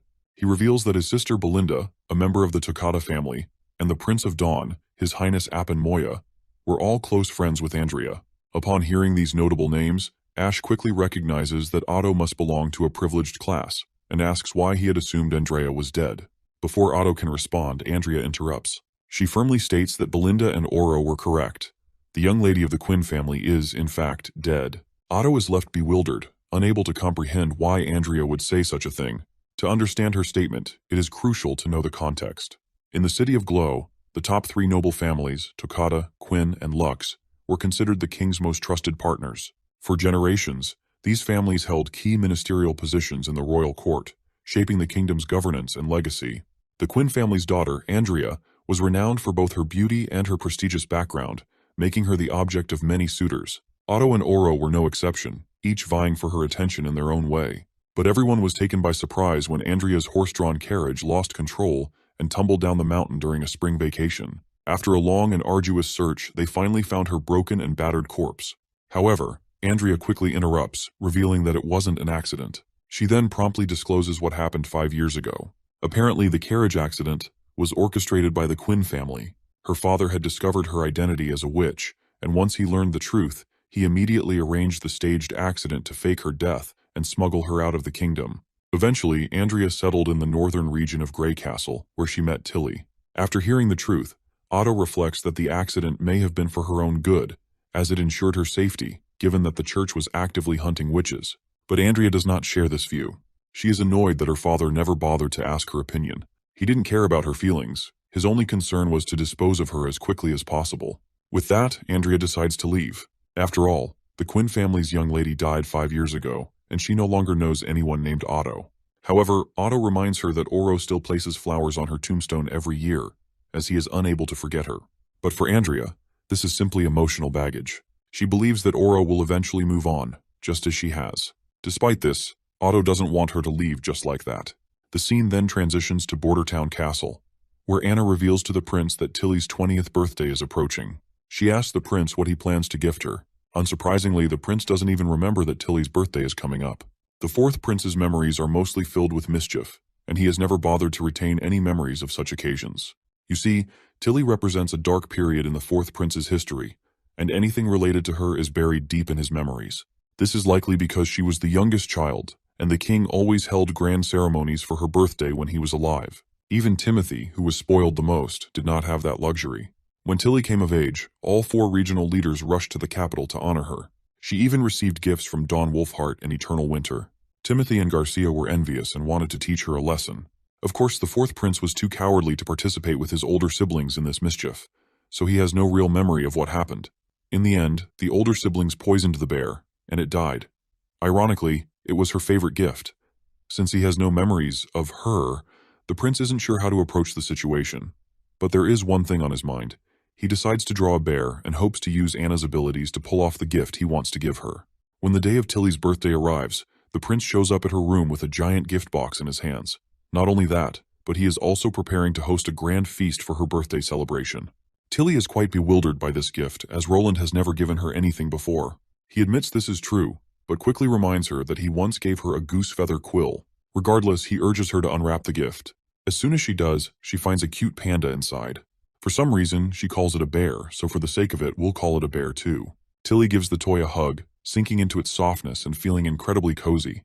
If you want to know the story behind this creation, here it is. The fur of the toy was crafted by Soraya, and its canvas was made from a wolf cub's hide from the north. It is incredibly soft, and the design was entirely inspired by pandas from the prince's past life. You see, pandas are an ancient creature that has survived solely due to their cuteness. They are a common, universally beloved gift, and their charm is unparalleled. Well, it indeed looks like a panda, but since Tilly has never seen one, she assumes it's just a bear with unusual colors. The prince asks her if she finds it ugly, to which she quickly replies no. The prince then reveals that it's called a panda and is very popular. Tilly curiously asks if it's from another world. The prince agrees and explains that it's more than just a huggable plush. He urges her to pinch its neck. As soon as Tilly does, the panda activates. Its limbs begins to move, and she falls flat to the ground. The prince swiftly deactivates the panda and apologizes, explaining that he implanted an electric motor and gears inside to power its movements. He further elaborates that the motors inside are miniature versions of the Dawn 1 motor. Even if Tilly doesn't use it frequently, the panda can continue moving for 3 to 4 months on its current setup. He adds that the toy will stop moving once she pinches its neck again, making it perfect for her to take back to Sleeping Island. Although Tilly is fond of the gift, she can't help but ask why he would give her something like this. The prince responds with a question of his own, asking if she remembers what happened when she came of age. Tilly quickly remembers the incident and questions her brother if he poisoned her bear. The prince reassures her, saying it wasn't him, but rather Timothy and Garcia who were responsible. He admits, however, that he also bears some responsibility. If he had reported their mischief to his father earlier, it might never have happened. As the two siblings are catching up, a knock sounds at the door. Before opening it, the prince wishes Tilly a happy birthday and encourages her to put aside any unpleasant memories. This gesture leaves Tilly feeling slightly flustered. Meanwhile, on the other side of the door, Andrea and Ash are butting heads, each arguing about who arrived first to greet Tilly for her birthday. When the prince opens the door, he interrupts their bickering by breaking it down to them that he is the first to arrive, which naturally deflates both of the girls' moods. We then switch back to Otto, who is sinking into despair somewhere in the town. He's visibly upset by how Andrea dismissed their feelings, calling them nothing more than emotional baggage. It's been 2 days since their last encounter, and Otto has walked through every corner of the town in search of her. He even spent the rest of the day wandering around the market, hoping to catch another glimpse of her, but to no avail. Despite his search, Otto hasn't forgotten his original purpose. While looking for Andrea, he's also been observing the miracles created by the prince. The black machines in the mines, towering metal structures by the Redwater River, and the canals that seem to flow everywhere. The entire town is incredible, and Otto can only record as much as he can for now, planning to pore over the details later. Suddenly, someone approaches Otto and questions whether he's a merchant. The dejected man is clearly not in the mood to respond, but the knight sternly states that they've received reports suggesting he might be a spy. They request that he put his hands behind his back and follow their instructions. He's warned that if he resists, they cannot guarantee his safety. When Otto reveals his true identity as an aristocrat from the Kingdom of Dawn, it's already too late for him. He receives a hard punch to the gut. However, the knights don't continue the beating after hearing the mention of his noble status. Still, they kick him again for resisting. Desperately, Otto tries to explain that he is indeed an aristocrat, and he is willing to show the documents he has in his bag. The knights, gritting their teeth, know that only the prince will hear his explanation now. If Otto reveals everything, there's a chance he might get out of this alive. Well, it was a rough experience, but at least Otto finally ended up in front of the prince. When the prince takes a look at the notes Otto had been preparing about Border Town, even he finds them unusual. It's not surprising that Otto was misunderstood, as many citizens didn't know where he came from, and it was his order to report anything out of the ordinary. The prince admits that Otto's arrest was rougher than it should have been, but emphasizes that most criminals immediately retaliate with weapons. Since the start of winter, 2 police officers have been injured in Border Town, and they were all Timothy's spies. While Otto understands the need for security and stability, he raises a valid point. This approach might hurt innocent travelers. Most people, unlike him, may not be able to produce documentation to prove their identity. The prince reminds him that he need not worry about that. He explains that the Justice Department's verifications have nothing to do with documents, and he has many methods to ensure the safety of innocents. It's the best of both worlds. Otto then goes on to explain that while passing through the capital, he overheard rumors among the merchants that Prince Roland is planning to overthrow Timothy. The prince stresses that Timothy should never have come to power. He killed their father, executed the first prince, and kicked the third princess out of the Grey Castle. The entire southern region is now devastated by warfare, and refugees are scattered everywhere. These are all Timothy's crimes. Only his departure will restore Grey Castle's brilliance. Otto can see the determination in Prince Roland, a drive to actually make a difference, something he never saw in Timothy. Otto then addresses the prince, stating that as a friendly neighbor, the Kingdom of Dawn wishes for Grey Castle to regain stability as soon as possible. He has come to deliver a request for an alliance from the King of Dawn. He didn't bring an official letter, fearing it might be leaked, but his king has granted him full authority on this matter. If their kingdoms can unite and become the 2 horns pushing back the church's assault, they will avoid the fate suffered by Eternal Winter and Wolfheart. But the prince points out that this plan doesn't seem very useful. The church's determination to swallow all 4 kingdoms is far stronger than Otto realizes. The prince begins to believe that Otto doesn't fully understand their ambition. However, he's willing to share everything he's gathered about the church, hoping that Otto can bring this information back so his king can reconsider the alliance. Defeating the church will require retaliation at full power, not just overwhelming intimidation. Shortly after, once the prince has finished revealing everything from A to Z about the divine warriors, pure witches and devils, Otto looks absolutely boggled. The amount of information he's just received is overwhelming, and he just wants to report it all to his king as soon as possible. The prince reminds him that this information is closely tied to the life and death of both kingdoms, so it's incredibly important. He further stresses that they don't have a lot of time. The scene then shifts to Andrea, where Xavi reports that Otto is about to set sail soon. She suggests that Andrea should at least send him off, considering he's her childhood friend. But Andrea refuses to meet him. This also triggers a memory when Princess once asked her if she wouldn't meet Otto, as it seemed like he cared about her. As the chill breeze continues to make Xavi shiver, they notice that the boat is about to sail off. Although Andrea is visibly upset to see him go, she still believes it's for the best. She is sure that both Otto and Oro will find more suitable women through their families, and she believes her relationship with them was destined to end. With that, she silently says goodbye to him without meeting him for the last time. Later, the prince walks into the facility where Anna is experimenting. He's finally here to see how much progress Lucia has made with her abilities. While Anna warms his hands, she reminds him that she's already successfully fractured new gun barrels and interlocking mechanisms based on his blueprints.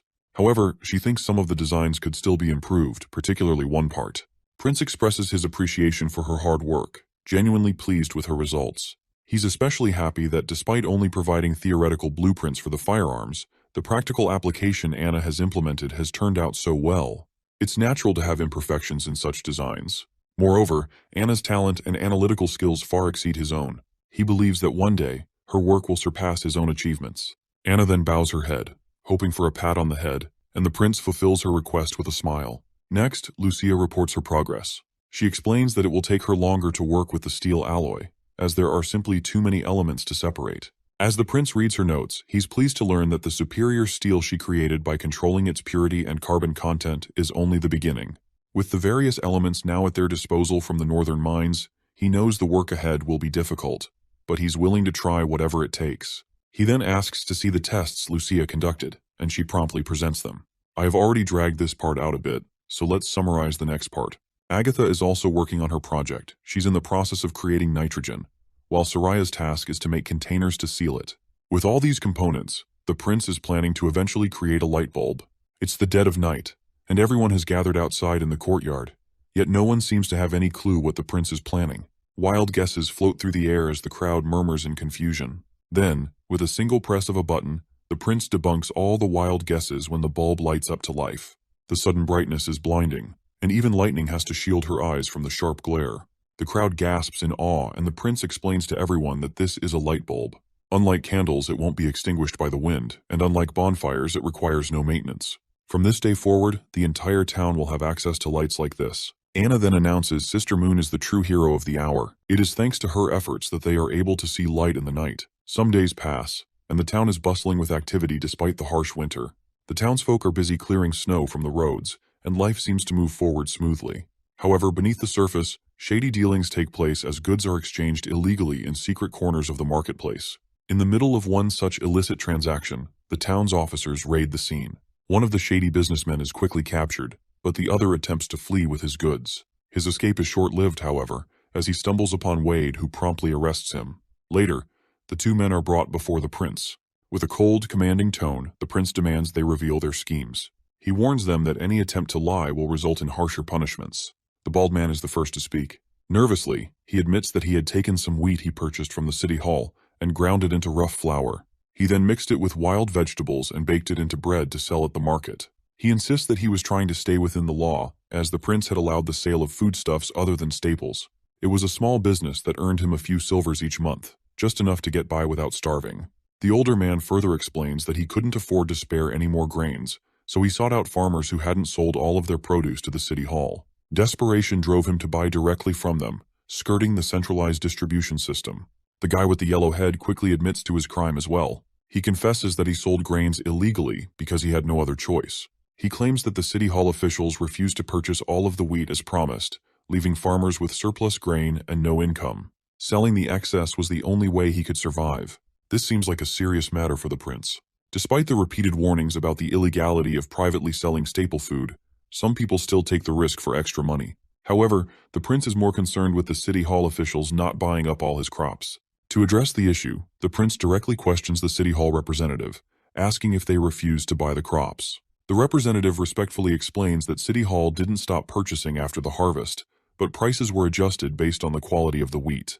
At first, the price was nearly identical to the old rate. But when winter set in, most farmers didn't have proper storage facilities and were living in temporary shelters. As a result, the quality of the wheat they had plummeted, often becoming moldy, so the price had to be reduced. Most of the grain City Hall received was either wet or moldy, making it impossible to store further. As a result, City Hall halved the price. Yellowhead's face goes pale. In a panic, he tries to justify himself, claiming that getting half the price is basically the same as getting nothing. He complains that he worked all year only to receive such a low rate. To him, the situation felt worse than dealing with the black market. As far as he can tell, prices were supposed to be fixed and stable. That's when Old Man Baroff steps in, sternly scolding the farmer. He points out that the farmer would have received the full price if he had sold the wheat on time. Baroff accuses him of hoarding and asks if he really thought City Hall wouldn't notice his scheme. Baroff explains that hoarders like him gamble on the town's food supply running low so they can sell their stock at 3 or 4 times the price.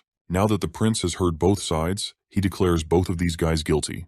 The farmer, Soya, privately sold crops with malicious intent, so he'll be sentenced to 10 years in the mines. If he shows good behavior, the punishment could be reduced.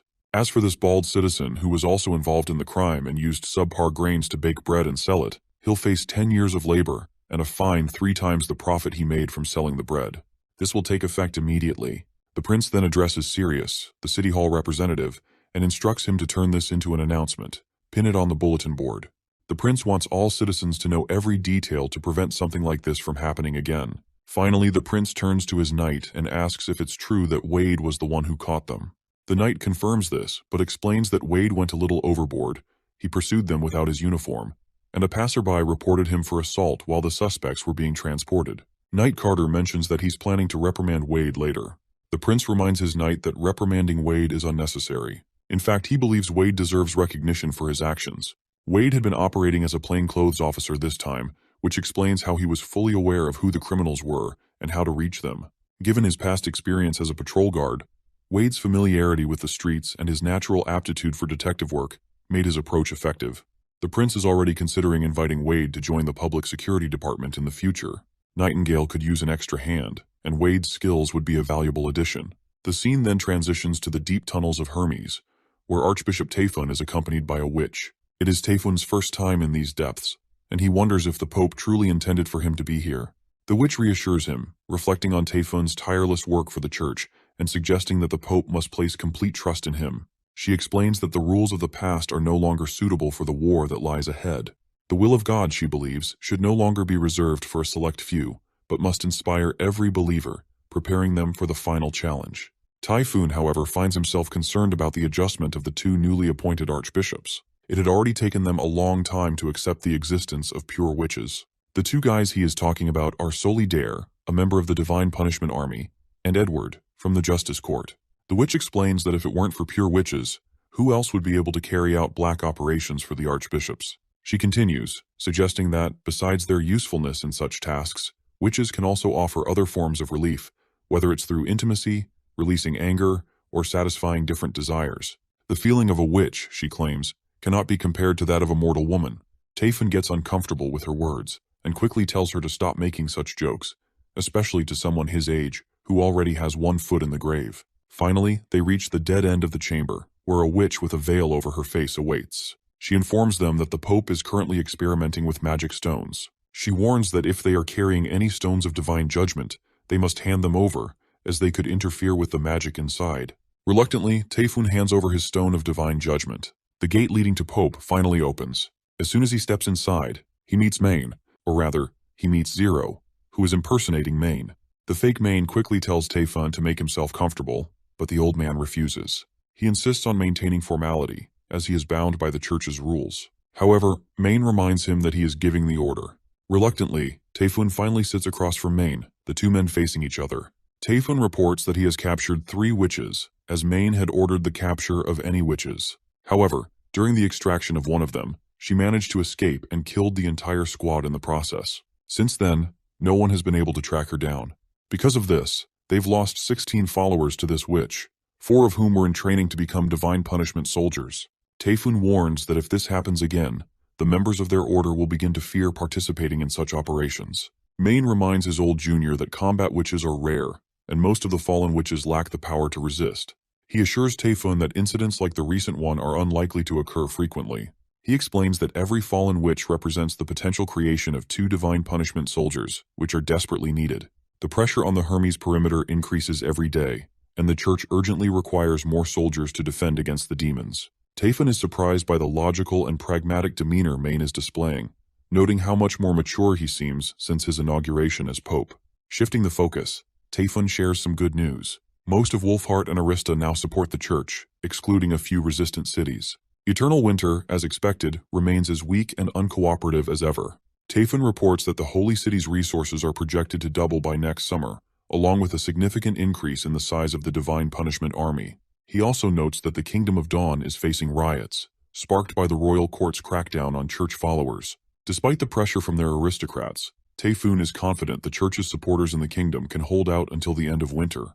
Maine is pleased with this report and announces plans to adjust next year's priorities. Greycastle will take precedence, while the Kingdom of Dawn will be deprioritized and addressed last.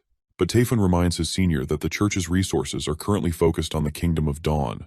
Shifting their efforts to Greycastle would require significant effort and time to reorganize. Maine, however, counters by stating that Greycastle is already in ruins. The royal decree for the throne and the distribution of berserker pills have fulfilled their purpose, plunging Greycastle into chaos. In contrast, the turmoil within the Kingdom of Dawn is internal, driven by their own instability. It is only a matter of time before they destroy themselves, so the order of their priorities is less critical. What concerns Maine the most is the western region's Roland Wimbledon. Over the past year, Maine has gathered detailed reports and uncovered something alarming. Apparently, every operation against Roland, whether orchestrated by the church or by Timothy, has failed. Individually, these failures might not seem significant, but when viewed together, the pattern is deeply concerning. Roland Wimbledon has not lost a single battle. His victories stem from his rapid growth, both in military power and influence, and he is continually expanding his reach.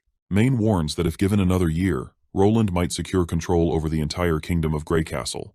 By that point, reclaiming the land would become far more difficult and costly for the church. There is too much to be done in Hermes, and Maine doesn't have the time to concern himself with the church's internal planning and maintenance. He decides to leave those responsibilities to Tayfun. After the brief meeting, the witches escort Maine out. Once he is out of earshot, the fake Maine calls over a witch named Black Veil and praises her for how much stronger her illusions have become. As Maine transforms back into her true form, it is of course Zero. Black Veil accepts Zero's gratitude with utmost respect. At this moment, Isabella, a blonde witch, joins the conversation. She remarks that Roland Wimbledon, the 4th prince, seems like an intriguing guy, and might even have a better chance of defeating the devils than the church does. Black Veil immediately questions Isabella if she is considering betraying the church. Isabella calmly dismisses the accusation, because betrayal sounds ugly to her. She explains that the church's ultimate purpose is to ensure humanity's survival through the divine war. If someone else can achieve that, she doesn't mind who it is. Zero quickly silences them both. She acknowledges Isabella's argument, but stresses that the divine war is about more than survival. It is about becoming God's chosen child. To earn God's smile, Zero declares that she must win this war herself. The scene transitions to this bearded old man of the Eltec family, whom I forgot the name of, but he is father of Furlan, and he claims to be a descendant of Agatha. He questions his son, Miso, about where he is headed while wearing armor. Miso confidently replies that he is going to join Lord Mead EE in his campaign to earn glory and secure territory. He explains that Lord Mead E has gathered most of the western region's aristocrats at his castle, where he presented King Timothy's decree. The decree promises an increase in both status and land to anyone who aids in taking down Longsong Fortress. Miso lists several notable families who have already pledged their support without hesitation. The first is Lady Millicent of the Wild Rose family, the second is Lord Cavan of the Maple family, and lastly, Lord Manoa of the Leaping Wolf family. The fool of a son assures his father that he will prove himself to be better than his brothers by bringing glory to their family. However, his father quickly reminds him of Duke Ryan's crushing defeat. But Miso seems indifferent, and confidently states that this time is different. Timothy has provided them with snow powder, a weapon just as powerful as the one used by the 4th prince. He also mentions hearing rumors that Lord Mead E has something even stronger in reserve. Miso declares that the battle will begin soon. With that, the fool of a son departs, hoping to bring glory to his family, unlike his brother Furlan, who is now a puppet of the 4th prince. The father can't help but feel disappointment. No matter how strong Timothy or his armies may be, they're no match for Roland. The old bearded man learned this firsthand when he met Prince Roland recently. Roland is an intelligent and compassionate leader, unlike the rest. The old man reflects on his own family, Ferlin, Eileen, and Lady Agatha, all of whom live in Border Town. He orders his butler to leave for Border Town immediately and report this news to the prince. He doesn't care how the butler gets there, he just wants the message delivered as soon as possible. A few days later, we meet an angry Roland, who has just received a distressing message from Ambassador Petrov, who is currently stationed at Longsong Fortress. Apparently, the 4 families of the western region have rebelled, and Roland isn't sure who is backing them up. Knight Carter explains that these families must have been planning this for a long time. The aristocrats likely have a new patron or leader, one who has united them for the first time. Iron Axe suggests that it must be Timothy backing the rebellion, but Prince Roland is also certain that it wouldn't be surprising if the church is involved instead. Looking at the Dragon Cliffs, Roland notes that an attack on the western region is only a matter of time. Carter explains that, according to the letter they received, the enemy seems to have significant firepower. Roland points out that both the church and Timothy are not strangers to snow powder, but it will still take time before it becomes practical for them. Roland is confused. Even if they have a powerful patron, there's still the issue of distance. Border Town is the closest to Longsong Fortress, so why would they think they can defeat the First Army? Nightingale also adds her 2 cents, suggesting that the enemy's confidence likely stems from the ongoing demon months and the major roads being shut down due to the weather. They're still facing constant demon attacks, and to them, this chaos is the best guarantee for success. Prince Roland commands Iron Axe to mobilize the First Army, taking 500 soldiers and leaving tomorrow morning immediately. He orders Iron Axe to bring 6 cannons, and gives him full discretion to make further plans as he sees fit. He then instructs Carter to stay behind and defend Border Town. Naturally, this suggestion doesn't sit well with Carter, but Roland reminds him that the demons are a bigger threat than the aristocrats. He needs Carter to hold the town while he's away. This time, Roland plans to bring the witches with him. Nightingale quickly pledges to go anywhere he leads. Roland explains that his original plan was to expand slowly, gradually absorbing the elite territories. But the rebellion has given him an opportunity to seize land and labor beyond the fortress, and this time he won't be lenient. The scene cuts to the butler of the Eltec family, who instructs the boatman to take him to Border Town, promising a handsome reward from the Eltec family. However, the boatman simply replies that it's not about the money. His boat is just a simple hull with no roof to block out the snow. In these temperatures, it will take him several days to reach Border Town, as they will freeze in the boat long before they arrive. The butler asks if there is anyone who can take him instead.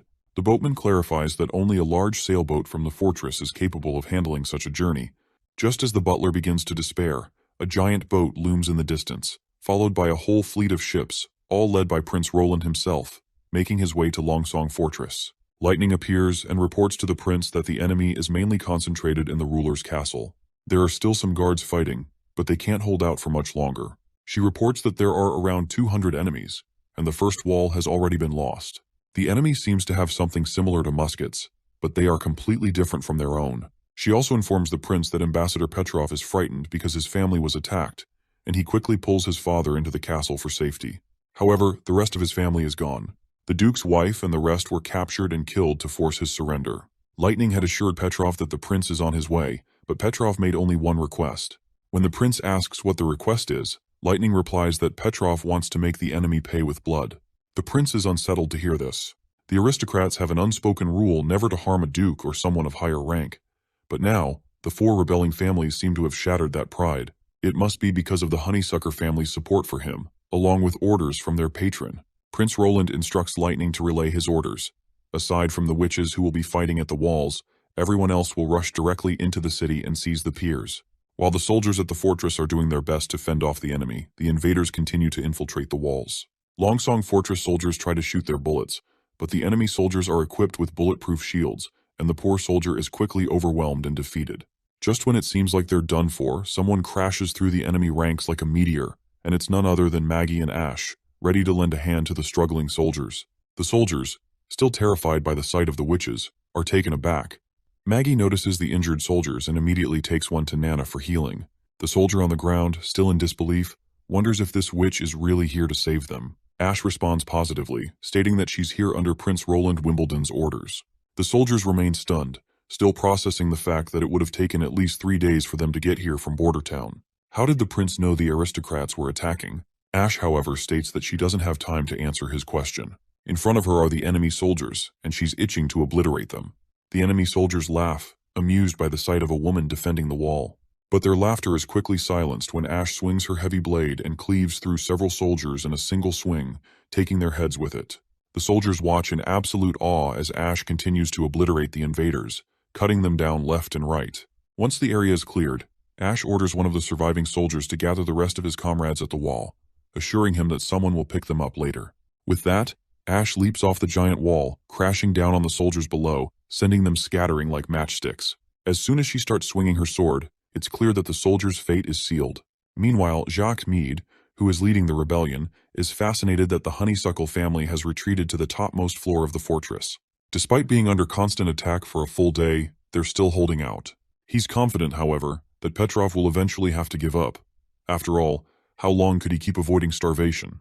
Jacques Meade reflects on the secret letter from Timothy, which mentioned that if they can capture Longsong Fortress, the royal army will join them and destroy the traitorous King Roland. Once the snow melts, the western regions would be left for him to manage once Roland is defeated. One of his knights reports the state of the battle and asks if they should switch to phalanxes. Of course, Jacques Meade quickly gives the green light. He's sure that the small muskets Longsong Fortress is using will be useless against Timothy's phalanx.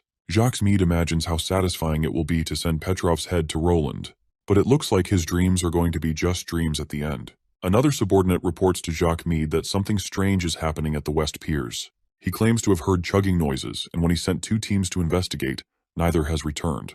Jacques Meade, still as arrogant and blinded by his misplaced confidence, dismisses the report with a mocking tone. He asks if it's not just some hobo snoring or something. But his subordinate tells Jacques Meade that only a titan as tall as a wall could snore that loudly, making it clear he's not joking. Meanwhile, at the piers, one of the soldiers looks around with a fire torch in his hands. He can't see anyone around, and worst of all is that the entire area has plunged into darkness with no torches burning. But soon enough, the air is filled with the sounds of bullets, and enemy soldiers drop like flies. Leading the charge is none other than Prince Roland Wimbledon, and his face is a mask of pure fury. When one of the soldiers returns to Jacques Meade to report what's happening at the piers, the poor man is stomped on by Jacques Meade in a fit of rage. The stubborn leader refuses to take the situation seriously. He dismisses the idea that the Prince Roland is marching with thousands of soldiers. The soldier tries his best to convince Jacques Meade, explaining that Duke Rampart's men were hit by a relentless barrage of gunfire. He points out that the darkness was filled with countless sparks, and the shooting didn't stop for even a second. Jacques Meade asks where Duke Rampart is and what happened to the Wild Rose and Leaping Wolf families. He demands they be brought here immediately. But then, the soldier delivers more bad news that those families have already retreated from the battlefield along with their men. Jacques grits his teeth in sheer frustration. He's so stubborn that he refuses to accept the truth. Instead, he convinces himself that the soldier must be exaggerating, likely shaken by the barrage of gunfire. Jacques reasons that muskets might be powerful, but their range is no more than 40 paces, and their reload speed and accuracy should be pretty slow. Even if the enemy troops are equipped with those weapons, he's confident that if they gather all their knights and charge during the reloading phase, they could overwhelm them. The remaining soldiers and servants could then swarm the enemy forces, giving them a chance to defeat them. Jacques orders his knights to call in the phalanx team, planning to advance behind their shields while the musket infantry follows. Not long after, a horde of enemy soldiers marches against our side of soldiers. The firearms enemy is equipped seems massive and terrifying at first glance. But as terrifying as it might be, it's clear their weapons still rely on outdated methods. Each shot takes forever to fire because the fuse has to burn completely to trigger the explosion, just like an old-school bomb. Time isn't something these guns have, and our soldiers take full advantage of that. With just a press of the trigger, they unleash a barrage of bullets, mowing down all the enemy soldiers in the front line.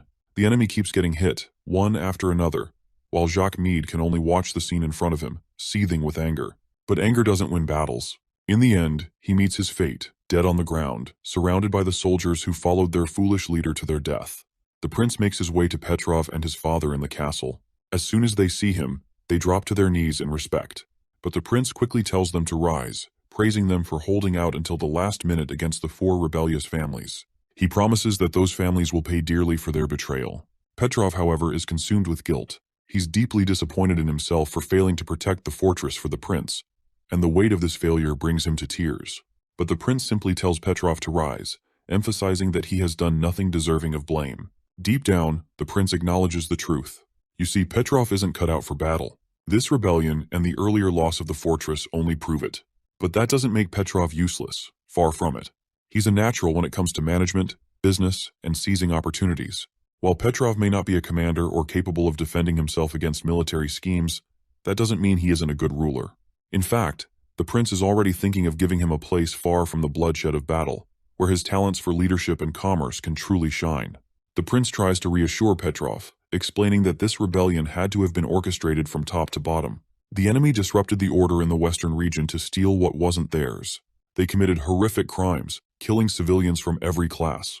Today, countless citizens have lost their families and homes. But the prince makes it clear that he doesn't plan to let those bastards win. He acknowledges that Petrov's resistance kept the fortress from falling into an even greater disaster. The bravery and courage of everyone here are worthy of the highest praise. However, the prince reminds them that the battle isn't over. The rebels are running as fast as they can, and now is the time to strike back. The prince vows that no enemy will escape justice, whether they're hiding in the territories of the four families or even in the capital. The mastermind behind this rebellion will be held accountable. Starting tomorrow, the prince declares, the First Army will march to conquer the rest of the western region outside Longsong Fortress. Any aristocrat who dares to resist will be dealt with on sight. He orders his army captain that he wants the western region to be unified by next week. Iron Axe salutes the prince, acknowledging his orders. And it's not just him. All the soldiers stand tall and salute their lone prince, recognizing him not just as a leader, but as their king. The scene transitions to René Meade, the younger brother of Meade Jacques, the same cocky sucker who got killed because of his cockiness in the battle. René has been locked up behind bars by Jacques because he refused to rebel against the prince. René is also Petrov's closest friend, making it impossible for him to attack someone he holds so dear. Years ago, when Duke Rayan was defeated, it was Petrov who saved René from prison. From that moment on, René abandoned any ambition to challenge Jacques for the position of family head. All he wanted was to become one of Prince Roland's knights. Now, trapped in the cell, René sees clearly the mistake his brother has made by rising against the prince. Suddenly, his sister arrives, carrying food for him. Her first question is about Petrov, especially since she has feelings for him, so naturally, she's worried. But before René can answer, the entire palace begins to shake. Moments later, soldiers from border town barge in. Standing before the siblings is Iron Axe. He looks directly at René and asks if he is René Meade, the second son of the Elk family. Before René can respond, his sister answers the question, confirming his identity. Iron Axe then reveals his purpose. He has been sent by Prince Roland Wimbledon to find them. He adds that Petrov has personally requested to see both René and his sister. The scene shifts to Longsong Fortress, where the prince is inspecting the firearms used by the enemy soldiers. As far as he can tell, these so-called guns don't even qualify as firearms. They lack a trigger or firing mechanism, and are little more than metal pipes with open ends. As the prince reflects on this, Iron Axe enters the room, accompanied by René Meade and Aurelia Meade. The siblings promptly bow to pay their respects to the prince. The prince quickly commands them to rise and begins by revealing something important. Before he ordered Iron Axe to march on the Elk family's territories, Petrov had assured him that René would never participate in Jacques Meade's rebellion, so the prince is relieved that this turned out to be true. He reminds René of the devastation caused by his brother's rebellion, which was supported by the other families. Countless civilians were killed, 2 cities were destroyed, and Petrov's family was murdered to force him into surrender. The prince sternly tells René that if he had stopped his brother, Longsong Fortress might have been spared from this tragedy. He makes it clear that everyone who participated in the rebellion will face justice, and every rebel will be punished for their actions. However, the prince reassures René that no harm will come to those who are innocent. He also promises that the Elk family will not face extinction as long as they remain loyal. First, the prince informs René that Jacques Meade has perished during the rebellion. He then asks René if he would like to inherit the title of Earl and serve under him. René bows his head without hesitation and pledges his loyalty right away. Turning to his friend Petrov, René apologizes for the pain caused by his family's actions. However, Petrov quickly reassures him that none of this was his fault. René reflects on earlier times from the earlier chapters, the time when he once proposed that Petrov marry his sister. René is fascinated that the bond they share as friends has not weakened in all those years. Afterwards, the mission to unite Western Region continued. The rebels stood no chance against the prince's first army. The outcome of most battles was decided in a single firefight, with the rebels crumbling before they could even reload their primitive weapons. They fell apart like a sack of potatoes. The First Army spent most of its time pursuing the rebels and conquering territories. They captured one stronghold after another, day by day. The Elk, Leaping Wolf, and Wild Rose families were the first to fall. However, the campaign stalled when the army reached the Maple family's palace. the soldiers encountered an unexpected obstacle: a moat surrounding the palace. Two soldiers were injured in an initial attempt to approach, and it became clear they couldn't fight effectively while the enemy maintained the high ground. If they wanted to breach the gate, they would have to attack from the bridge, but that was heavily guarded and under constant watch. The commander, whose name escaped my head, lamented not having the artillery team with them. A few well-placed cannonballs could have easily shattered the gates and resolved the siege. Iron Axe highlights an important detail. Reports indicate that the Maple family didn't contribute many soldiers to the rebellion, and their earl didn't even show up. This means their forces are still at full strength, making it unlikely they'll succeed without heavy weaponry. Reflecting on the past, Iron Axe notes that if this had been during his time in Iron Sand City, he wouldn't have hesitated to lose hundreds of soldiers to fulfill his chief's orders. But now he's watched his soldiers grow and become who they are today, and he refuses to risk even a single life unnecessarily. With no artillery or heavy weapons available, the only viable option is to ask for the witch's help. A few days later, Maggie appears soaring through the skies, heading straight toward the Maple family's castle. The soldiers on the walls fire arrows at her, but her massive body renders them completely ineffective. In the next moment, Maggie drops a giant TNT onto the palace. The explosion is immediate, and takes the entire structure in flames, reducing it to a charred ruin in a single swoop. Iron Axe stood watching as the Maple family fell, and with their defeat, he gave the final signal for his soldiers to charge forward. The Maple family was taken down completely. By the time Iron Axe returned to Longsong Fortress, it was the sixth night, and the entire western region was finally under the prince's control. Petrov then came to meet the prince, carrying the completed reports and estimates. He had organized the remaining aristocrats of the western region into categories, and even listed them in alphabetical order by name and criminal status. The findings were staggering. 64 aristocrats were found guilty of participating in the rebellion. 137 aristocrats either refused to participate or were unaware of the rebellion. The rest were knights, nobles, or other non-participating aristocrats. The highest-ranking guilty party was Roman Camellia, the Earl of the Maple family, who had already been captured by Iron Axe. The rebellion had wiped out the 6 prominent families of the western region. The Lion, Leaping Wolf, Maple, and Wild Rose families were now effectively extinct. The Honeysuckle and Elk families had been spared, but their influence and power had been reduced to nothing. With the rebellion crushed, the entire western region was now firmly under Prince Roland's command. Petrov reports that Iron Axe has provided him with a list of criminals, but he's unsure if he should hand it over. He worries that Iron Axe may have made a mistake in his judgment. However, the prince assures him that Iron Axe is incredibly skilled at interrogations. The prince trusts Iron Axe's final ruling. In fact, every aristocrat prisoner had been verified by Nightingale, ensuring that no innocent person was punished. Petrov then asks the prince what he plans to do with the guilty aristocrats. Seeing the hesitation on Petrov's face, the prince asks if any of his friends are listed among the criminals. Petrov replies that none of his friends are involved, but he's concerned that executing the criminals might pose a risk to his rule. He worries that doing so could stir unrest and opposition among the citizens, leading to potential rebellion against his leadership. The prince, surprised by Petrov's political maturity, realizes that Petrov has thoughtfully considered the consequences. He's impressed by how Petrov has set aside his personal feelings, weighing the outcomes of such a decision. Instead of growing bitter and cynical about the violence, Petrov has learned and matured from it. The prince reveals his plan to Petrov, explaining that he intends to publicly announce the entirety of the situation. He will list the names of the rebels, including aristocrats, soldiers, servants, and guards. The organizers who directly instigated the rebellion will be executed, along with others who committed murders. The remaining rebels will be sent to other mines for labor. In the end, only 5 or 6 aristocrats will be executed. The public will likely assume that the rest were spared because of their expired privileges. The prince believes that, after this, no one will consider the actions cruel or unusual. After all, rebellion is a grave offense. With the obstacles in the western region now cleared, the prince is confident that the new laws and systems will be respected and implemented without hindrance. He sees this as a significant step toward building a true city, where order and structure prevail. The prince plans to begin the renovation of his fortress, starting with the installation of French windows. 3 days later, the prince gave a speech at the Longsong Fortress Theater.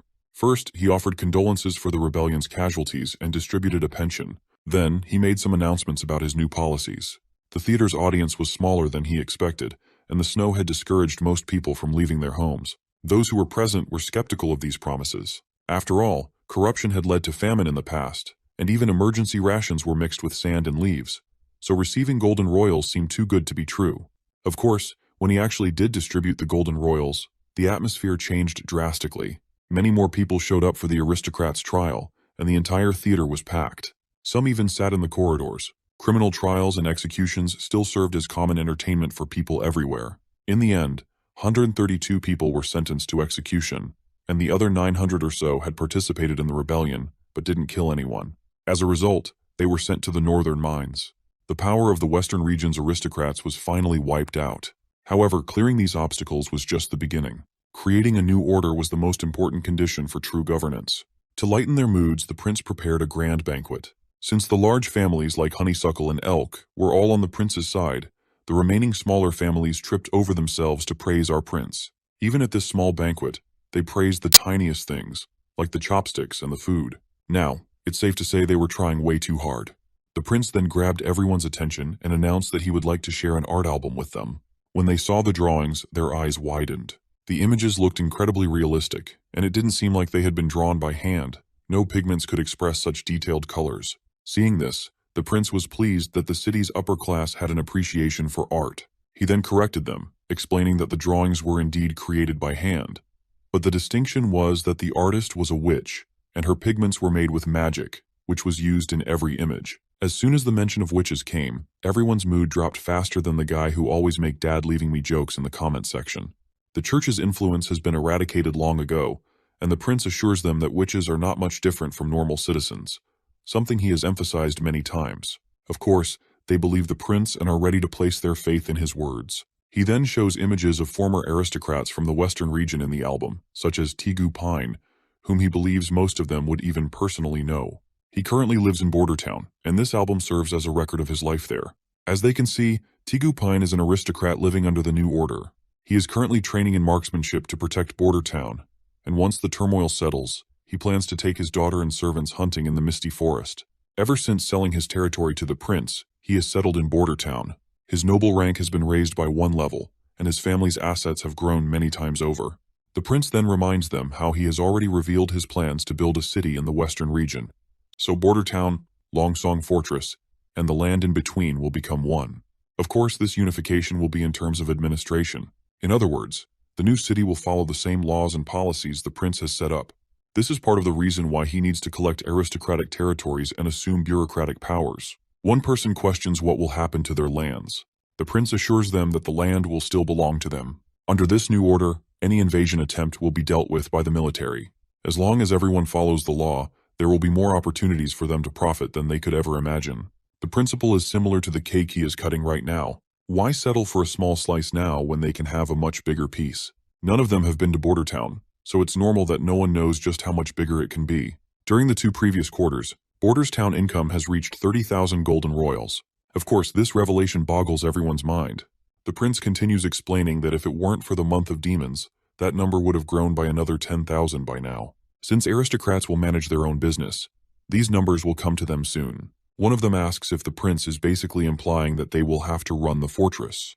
The prince responds with a yes, but also with a no. You see, the fortress will become a region of the city, governed by the general city hall. The prince will build a branch of the city hall at Longsong Fortress, and it will follow the Bordertown's format, creating many smaller departments. Each of them will work at these departments and handle their respective operations. Managing a region is an incredibly complicated job, and while it can bring huge benefits, it's not easy to handle. After everything settles in Longsong Fortress, all of the new aristocrats will come to Bordertown in order to gain experience firsthand how an effective city hall is run. Everyone present here will also have to take classes on management. For now, this is all the prince has to share. The next topic is about rats, and he wants to ask what everyone knows about these shady people. Renee reveals that rats collect intel on the streets, and that he used to be affiliated with them.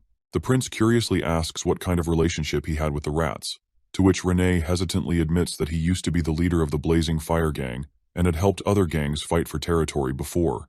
The other representatives choke on their tea upon learning that Renee, from the Earl's family, had once been a rat. Even the prince is disturbed by this revelation. But before anyone jumps to conclusions, Petrov decides to clear the air.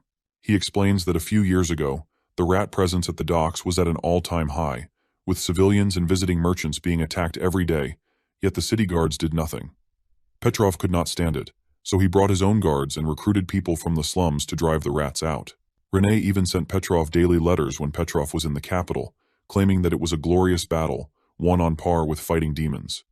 While Renee is dying of embarrassment, The prince expresses his plan to remove every rat from Longsong Fortress so that civilians can live in peace. But Renee objects to this idea. He acknowledges that while rats are just everyday people, they wouldn't stand a chance against knights. However, if rats are labeled as criminals in order to get rid of them, there won't be many people left in Longsong Fortress. He explains that people often change from civilians to rats, or vice versa, and many become desperate when the months of demons are prolonged. It's why many rulers allow black markets and criminal activity to exist. They prefer the rats to fight among themselves rather than risk creating a huge riot. The prince then inquires who organizes the rats, to which Renee reveals that some are local aristocrats, while others are foreign criminals. The prince is glad that no one present here owns a gang. However, it would be fine even if they did, as the prince wouldn't mind as long as they cooperate in clearing out these bad nests of rats. He then addresses Renee and assigns him the mission to put an end to all illegal activity in the fortress within the next month. Renee will need to cooperate with the First Army and eliminate various gang leaders to crush all rat organizations. He also commands Petrov to open the fortress's food inventories and distribute more rations. Some present there quickly object to this idea, arguing that if they coddle the public, they will only demand more, and by then, everyone will become beggars in the city. The prince finds himself disappointed that these aristocrats could only think of the negative all the time, which makes him believe they are lazy and foolish. He is certain that all these commoners need is a good role model and proper direction, and they will become the real backbone of the world he is trying to create. So he declares that he has made up his mind, and this will be his first lesson in teaching how to run a proper city hall. Every citizen needs to understand every detail of public policy. He wants everyone to answer the public's questions and listen to their feedback, because this is how an administration avoids becoming an empty shell. You see, new ideas, unified laws, enforcement, and political transparency are everything the prince is preparing for his new order. The scene then transitions to Sister Echo, followed by Iron Axe, who reminds her that the fortress is not as safe as Border Town, so she shouldn't wander alone. The prince had also asked him to guard her if she left the castle without any other witches. Every time Iron Axe talks to her, he refers to her as Chief. After all, she was the chief of the Osha tribe under her former name, Drow Silvermoon. She doesn't like being called by this title, but Iron Axe continues to do so because this is how he sees her, even to this day. The other citizens begin to stare at them, so she decides to wander off to the other side of the shore. As she walks around, Echo points out how Iron Sand City was nothing like this. Before leaving the southern region, she thought the entire continent looked the same and never expected anything other than sand. Water and oases were precious resources that people would die for, but here, no one would bleed for the Redwater River, and water is available everywhere.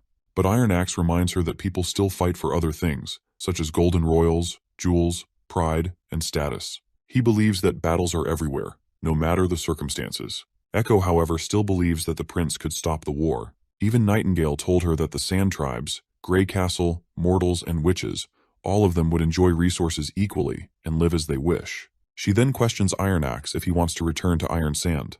The big guy responds that he has already sworn allegiance to the three gods and will serve Roland Wimbledon forever.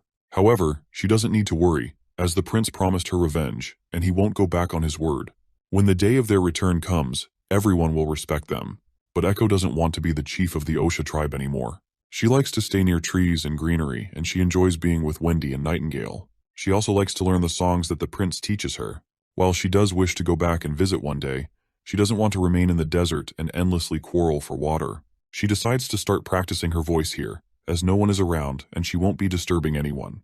She tells Iron Axe that she has made a song for her home and wants him to hear it. She explains that she used the techniques the prince taught her, advising her to mix different instruments together to create a layered tune.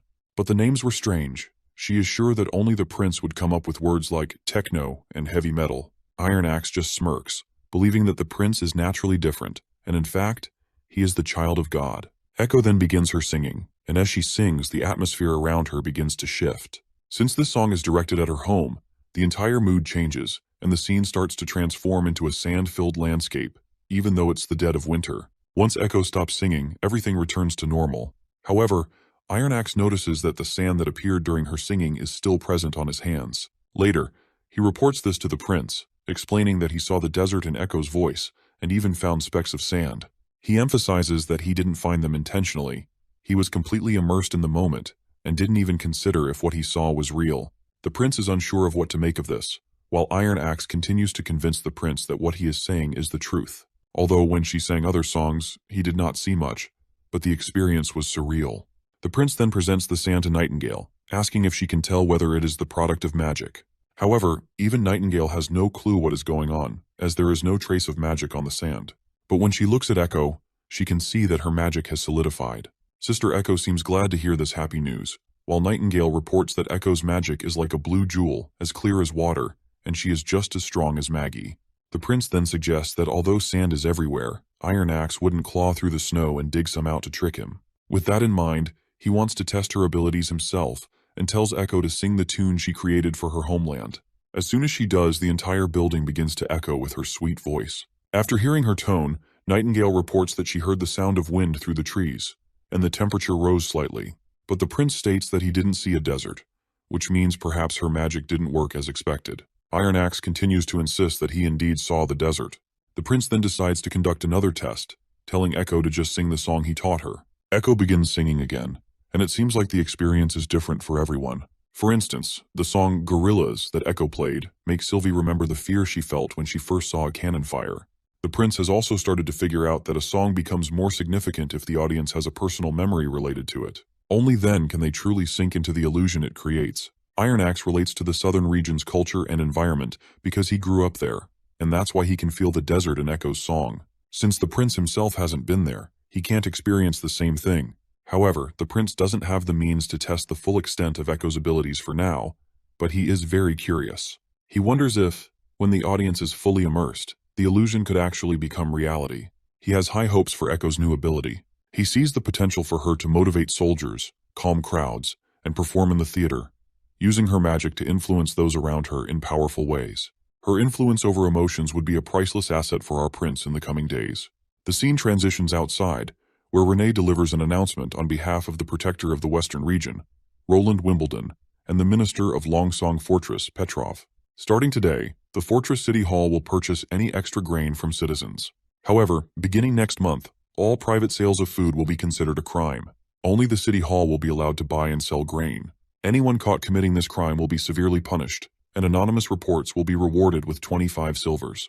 The announcement sparks an uproar among the citizens, who find it ridiculous that Petrov is planning to ban private food sales. Renee tries to calm the crowd, assuring them that he will address all their questions one by one. Meanwhile, the scene cuts to this shady hobo kid, who looks like he's on a mission. From his perspective, he believes that what Renee just announced will cause chaos. If the aristocrats and merchants hoard all the food again, a massive riot is inevitable. After all, most people depend on the rats for their food supply. In a back alley, this blonde teenager meets with a group of his fellows and quickly reports what he overheard. He expresses his confusion about what the wealthy are thinking and shares his concern about how they'll manage to get food now. This group of hobos begins to worry about their future survival. They mention two witches, Paper and Fang, who used to help them earn food. While we haven't met Fang yet, we know Paper has already been escorted to Border Town by Petrov. Kanash, the local underworld boss who dominates shady dealings in this particular area, becomes their main concern. They fear he'll use this food crisis to blackmail them at every turn, further tightening his grip on their lives. But their worries are eased right away when they hear the announcement that everyone will be entitled to 2 bowls of hot porridge per day, served at noon and night. The initiative is presented as an act of generosity from Prince Roland. The scrawny and sickly boy in this group feels relieved at the news. For a brief moment, he wonders aloud if this might mean they no longer have to worry about being threatened by Kanash for food. However, his more cautious friend quickly clamps a hand over his mouth, because speaking ill of Kanash in public could lead to serious trouble if overheard. Meanwhile, Renee continues with the announcement, revealing more about the City Hall's plans. Alongside the porridge distribution, Prince Roland intends to crack down on criminal activities that threaten the lives and properties of the citizens. Renee warns everyone to steer clear of black markets, pubs, gambling houses, and other places associated with trouble during this time. He assures them that the prince has provided public safety officers and police to maintain order and protect the people. The group of hobo kids begins to worry again. They fear they might be forced out of the city entirely, and if that happens, they have no idea where they would go or how they would survive. The scene then shifts to Kanash, who is shown smirking wickedly. He appears unfazed by the City Hall's measures. In his view, no aristocrat, no matter how influential, can truly maintain control in foreign territory. What truly matters, he believes, is who controls the local power. Even the King of Greycastle, in his opinion, rules in name only. In simple words, Kanash basically thinks that rats are the need of the filthy rich, otherwise they won't be able to run their business. Though Kanash is confident in his own perspective, he finds the second part of the announcement strange. Normally, if those in power wanted to issue free food to gain support, they would inform the rats first, ensuring the system worked smoothly. Yet this time, it seems like the food distribution plan is being presented as something meant for the entire city. To him, this approach seems excessive and unusual. He resolves to consult his boss, the leader of the Bloodhand gang. Only his boss knows the full extent of what's really happening behind the scenes. It turns out the information about the City Hall's announcement was brought to Kanash by none other than the blonde kid and his hobo friends. However, instead of rewarding them for delivering such crucial news, Kanash reacts with cruelty. He completely bans them from ever tasting the porridge offered by the City Hall. Moreover, he threatens that if they are caught sneaking out to eat the free food, they should consider their mouths sewn shut as punishment. Later, as the group walks through the grimy streets, the blonde kid is determined to taste the porridge despite Kanash's warning. His cautious friend reminds him of the threat they were given, but the blonde kid brushes it off. He reassures them that their friend Sunflower is keeping watch, and that right now, and Kanash's closest followers are currently all huddled by the fire, so no one will notice they've slipped away. But the scrawny friend they are carrying, whose name is George, is in worse shape than ever. His condition is rapidly deteriorating, and anyone suffering from the freezing sickness won't survive without food.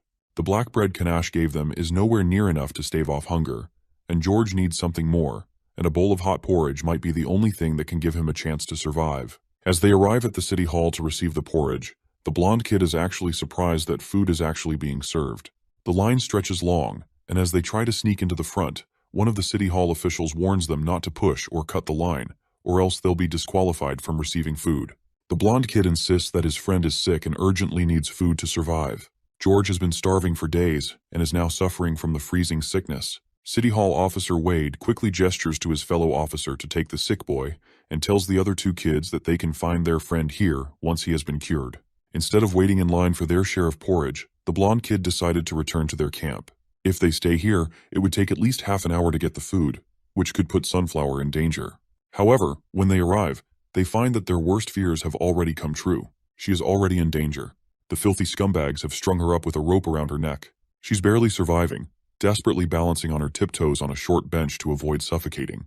She is getting brutalized because the other snuck out of the place. Before the two boys can intervene, the thugs cruelly kick the bench out from under her feet. The real horror begins. The blonde kid and his friend rush to save Sunflower, but the thugs are quicker. They strike the two boys over the head, knocking them unconscious. With the boys incapacitated, the scumbags turn their sadistic attention back to Sunflower. One of them decides to pry out one of her teeth, while another thug viciously pounds on the blonde kid, who is starting to stir. But suddenly, the rope around Sunflower's neck is severed, cut by someone or something unseen. This familiar purple mist starts to fill the area, and before the attackers can understand what's happening, shit goes to hell. In just a matter of seconds, two guys have been taken down. That is when someone crashes down from the rooftop, and it's Ash, the mad lad lady. More and more of the thugs swarm the area, but Ash swings her blade and sends everyone scattering in every direction. Nightingale is also present, having taken care of the other attackers with equal skill. The blonde kid rushes to tend to his injured friend. It's then that Officer Wade arrives, raiding the scene with her team. He demands that everyone drop their weapons, declaring the arrest is being made in the name of His Highness Roland. Seeing the overwhelming power of the City Hall forces, the blonde kid is left stunned and overwhelmed. The announcement turned out to be true. These officers, sent by Prince Roland, are indeed here to arrest the rats. By the way, as I mentioned earlier, he is the same kid who used to be with Paper, and he was devastated that Petrov took her away from him. But right now his eyes fill with tears when he realizes that the promises made by Petrov and the prince are not shallow. All the rats at the scene are arrested, including the group of kids. Nightingale approaches the blonde kid, telling him to answer truthfully. She asks him if he has ever killed anyone or robbed anyone. The kid quickly responds with no. Since he is spitting the truth, Nightingale tells him to go get some porridge. She then turns to the other two kids, but before she continues, the blonde kid asks her if she's a witch. Nightingale responds affirmatively, and the kid reveals that these thugs are Kanash's underlings, and that Boss Bloodhand is the true leader of the rat faction in the fortress. He believes that catching them is key to eradicating the entire rat faction. Nightingale reassures him, promising that no criminal will escape justice. This assurance brings a small, hopeful smile to the kid's face who were brutalized by these bastards. The three kids rush to join the queue, feeling a sense of happiness and relief now that they've been saved by a witch. They're excited about the possibility of meeting Paper someday. After standing in the line for a while, they finally reach the front and get their turn to receive food. As they collect their bowls, Renee announces that once the months of demons come to an end, Longsong Fortress and Border Town will combine to form a new city. The land in between will need to be developed, which means new jobs will be available for everyone. For the blonde kid, this means he won't have to live like a rat anymore, and with his new opportunities, he'll have a better chance of meeting Paper one day. But that's a story for later. We transition back to Border Town, where Wendy and Sister Scroll are sitting down for some tea, trying out a new blend from the City of Dawn. It's a peaceful moment, and they're enjoying the warmth of their drink. Meanwhile, Paper is in a different part of the town, focused on trying to ignite the stones in the divine sigil. Unfortunately, she's still not strong enough to light them all. After her little cute struggles, she turns to Wendy with a curious look and asks when she'll be able to ignite the second stone. Wendy, in her usual calm and wise manner, reminds her that she can only ignite the second stone once she's older and more powerful. In the meantime, Wendy suggests that Paper should just enjoy her hugs and focus on her growth. That is when the scene pans towards Spear Passy, who is sitting nearby. Passy appears to be somewhat jealous as she watches Paper and Wendy interact. The kind of bond and support Paper receives at such a young age is something that Passy realizes she missed out on during her own childhood, and it stirs up some emotions in her. Wendy then inquired of Passy about her recent experiences at the City Hall, as she had been visiting there frequently. Well, her visits were quite interesting. It is a place where there's much to learn. She remarks that it's the first time she's seen such a strict, orderly management system in place. It's far more efficient than the old ways, where just a few high-ranking officials dealt with everything themselves. The City Hall ensures its continued efficiency even if some employees leave, always keeping positions open for citizens to join. Passy is especially impressed by the regulations and laws Prince Roland has enacted, noting that they are very unique, something she has never seen anywhere else before. Just as they're discussing this, a City Hall officer enters and interrupts their conversation, reporting that a villager has come forward with a troubling claim. Apparently, the villager says that her daughter has just become a witch. Since Prince Roland isn't present at the moment, the officer explains that the prince had previously instructed the Witch Union to handle matters like this when he is not in the castle. Later, Wendy and Sister Scroll arrive at the registration hall. There is a mother along with her daughter, who is supposedly a witch. The mother claims that they are immigrants from the southern region, and they moved here like a month ago. Wendy inquires this supposed witch and asks her for her name. The timid young girl doesn't respond, so her mother beside her pushes her forward. Hesitantly, the girl introduces herself as Summer. The old hag then explains that her husband is still working in the boiler rooms, so she brought her daughter here on her own. She excitedly explains that she's heard witches receive a golden royal every month as salary. Wendy confirms this, and the woman becomes even more excited, practically pushing her daughter forward as she insists that they are ready to sign any necessary contract. Of course, both Wendy and Sister Scroll can sense that this mother is up to no good. Wendy calmly explains that joining the Witch Union requires an evaluation. Since Prince Roland is not present, Summer will need to stay at the castle for now, and the contract can be signed once the prince returns. The mother agrees without hesitation and promptly begins to walk away, leaving her daughter behind. The poor girl looks visibly anxious. Sensing her unease, Wendy gently explains to her that there's nothing to worry about. She adds that the Witch Union isn't anything like the terrible rumors people might spread. Later, Agatha joins them and hands Summer a magical stone. Wendy reminds Agatha that Summer isn't yet familiar with her magic, as it's only been 3 days since her awakening. Agatha assures her that there's no cause for concern. The stone she's provided is a balanced magic stone, designed to measure the overall level of magic within someone. While it's not as precise as Nightingale or Sylvie's abilities to sense magic, it's the best tool they have available to determine if Summer truly possesses magical powers. After the little test, Agatha confirms that Summer does qualify as a witch, specifically a summoner type, but her level is extremely low. Agatha further explains that it's not unusual for magic to be this weak early on since it hasn't fully gathered yet. It's still in a juvenile stage. They decide to figure out what kind of ability Summer has, so Wendy asks her to demonstrate. Without hesitation, Summer uses her magic, quickly forming a mirage. The illusion offers a glimpse of the past, where we see Sister Scroll and Wendy having that tea time. Everyone watching is left awestruck because the scene Summer creates looks incredibly lifelike. Agatha notes that while the ability to create illusions is rare, it's not unheard of. She recalls at least 2 other people in the Alliance with similar powers, one of them being a high-tier witch from Falling Star City. Meanwhile, Summer feels drained, having used up most of her mana. Wendy then asks her how many times she can use that ability in a day and whether she can control the illusions more specifically. The girl reveals that she can use her ability about 2 or 3 times a day. She hasn't tried going beyond that, but it gets increasingly tiring each time. Hearing this, Scroll explains that it sounds like magic depletion, which is pretty natural. Magic flows like water or swirls like fog. It's the source of her power every time she uses it. Scroll assures her that they'll slowly teach her about the other attributes of magic over time. Later, Summer demonstrates her ability again. This time, the scene she creates shows an event from about a day and a half ago, when the witches were having dinner together. Scroll records everything to share with the prince. Few days pass by, and Sister Scroll decides to send Summer back until Nightingale does not verify her identity. After all, they can't afford to take any risks when it comes to Prince Roland's life. So because of that, Summer had to leave. But she seems much more energetic when she leaves the castle after staying for a while. She asked lots of questions about the witches and the prince, clearly excited to learn more. Initially, Summer thought the prince was a scary guy who kept many women around him, but she soon realized it was just a misunderstanding. However, things didn't go as smoothly when Scroll took her back home. Summer's mother didn't take the news well. All this old hag seemed to care about was money. To resolve the issue, Scroll ended up giving her 1 gold royale to keep her quiet. Wendy isn't sure if giving Summer's mother money was the right decision. However, Scroll reminds her that if paying off that old hag can keep Summer safe from her mother's harsh treatment, it's a small price to pay. Scroll points out that there are many days ahead of them, and if 1 gold royale can buy Summer a more comfortable life at home, it's worth it. After hearing this, Wendy agrees. She actually hadn't thought about it that way before. She then reflects on how much better the prince understands the value of witches' abilities compared to her. Wendy admits she's neither as logical nor as calculating as Scroll when it comes to weighing risks. This realization makes her doubt whether she's fit to lead the witch union at all, but Scroll voices her opinion as well. She believes that no one cares more about the witches than Wendy does. Scroll explains that it was only after her time with Kara's Witch Association that she truly understood this. A witch who genuinely considers the well-being of her sisters, regardless of their powers, is the kind of person who deserves to lead. According to Scroll, that quality is Wendy's greatest strength.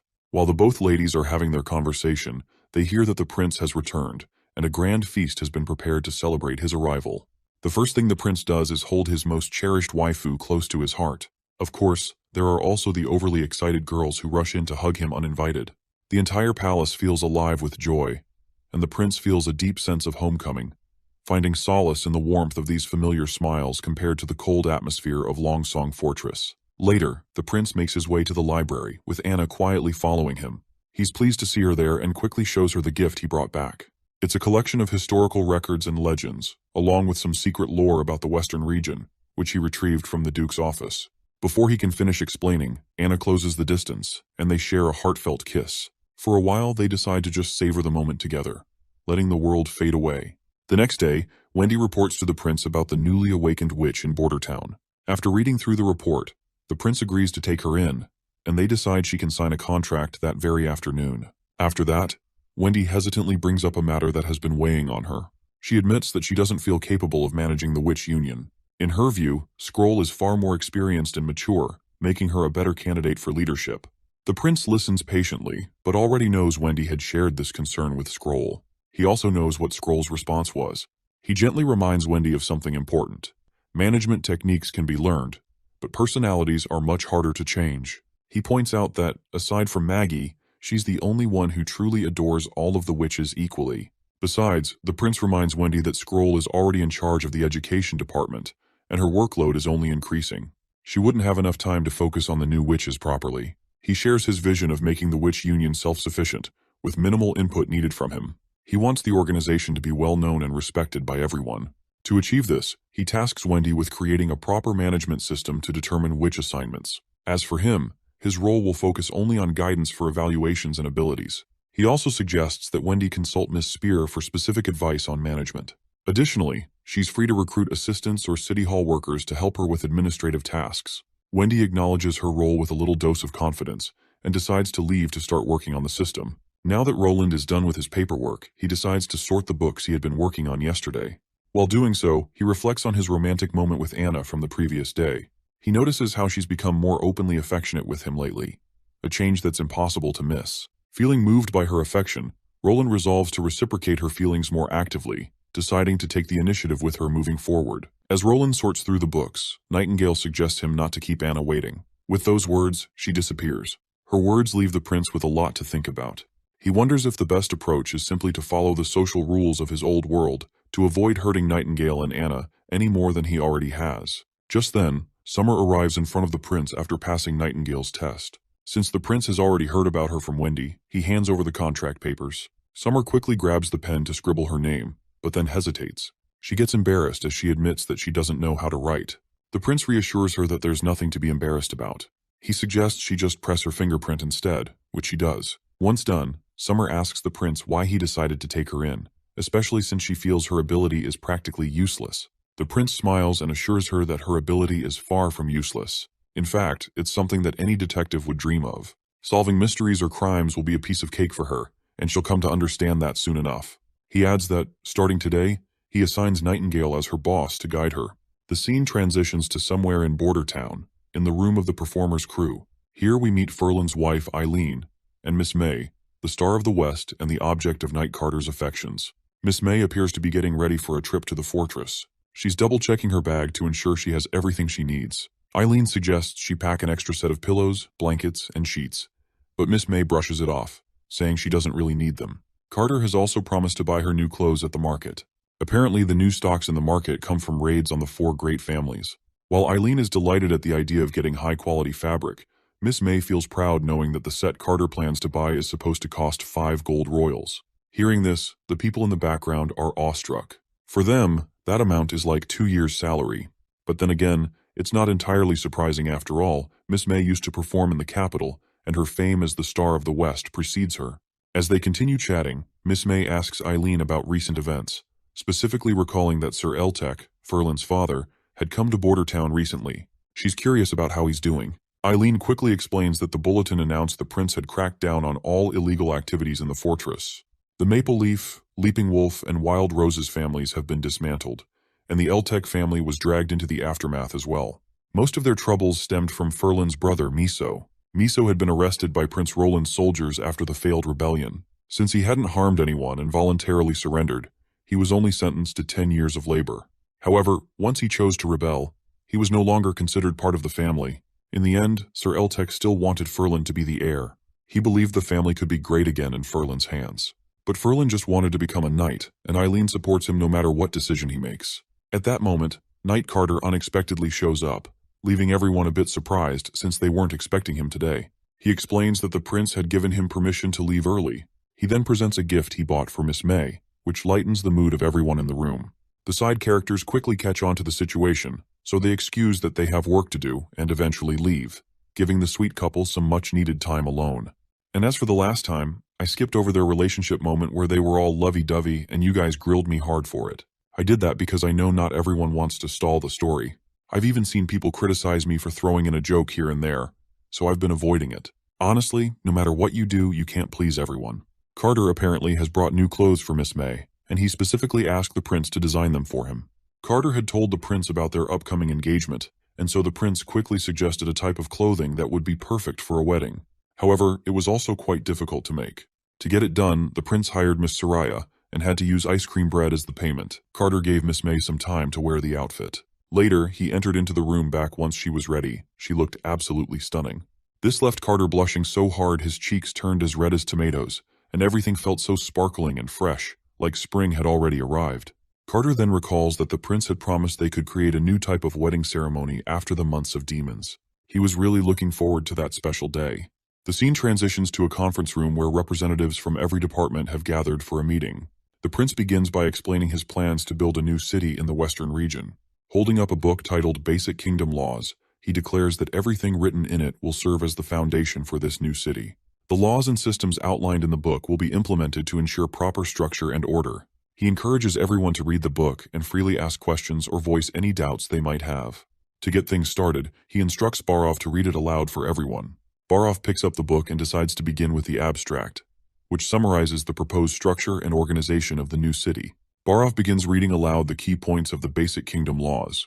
The first is, all territory under Roland Wimbledon's control belongs to Roland Wimbledon. Second, the City Hall is the highest authority in the territory, and under Roland Wimbledon, it will be responsible for all management and maintenance in the Western region. Third, there are various ways for foreigners to become citizens, and the City Hall will offer at least 3 methods. Fourth, no civilians will be bound to a caste system.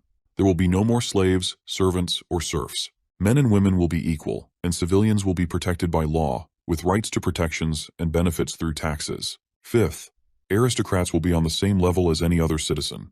Nobility will no longer have any authority, though it may still serve as an honorary title. Sixth, The safety and priorities of civilians will be ensured by Roland Wimbledon, and any violation of this is strictly prohibited.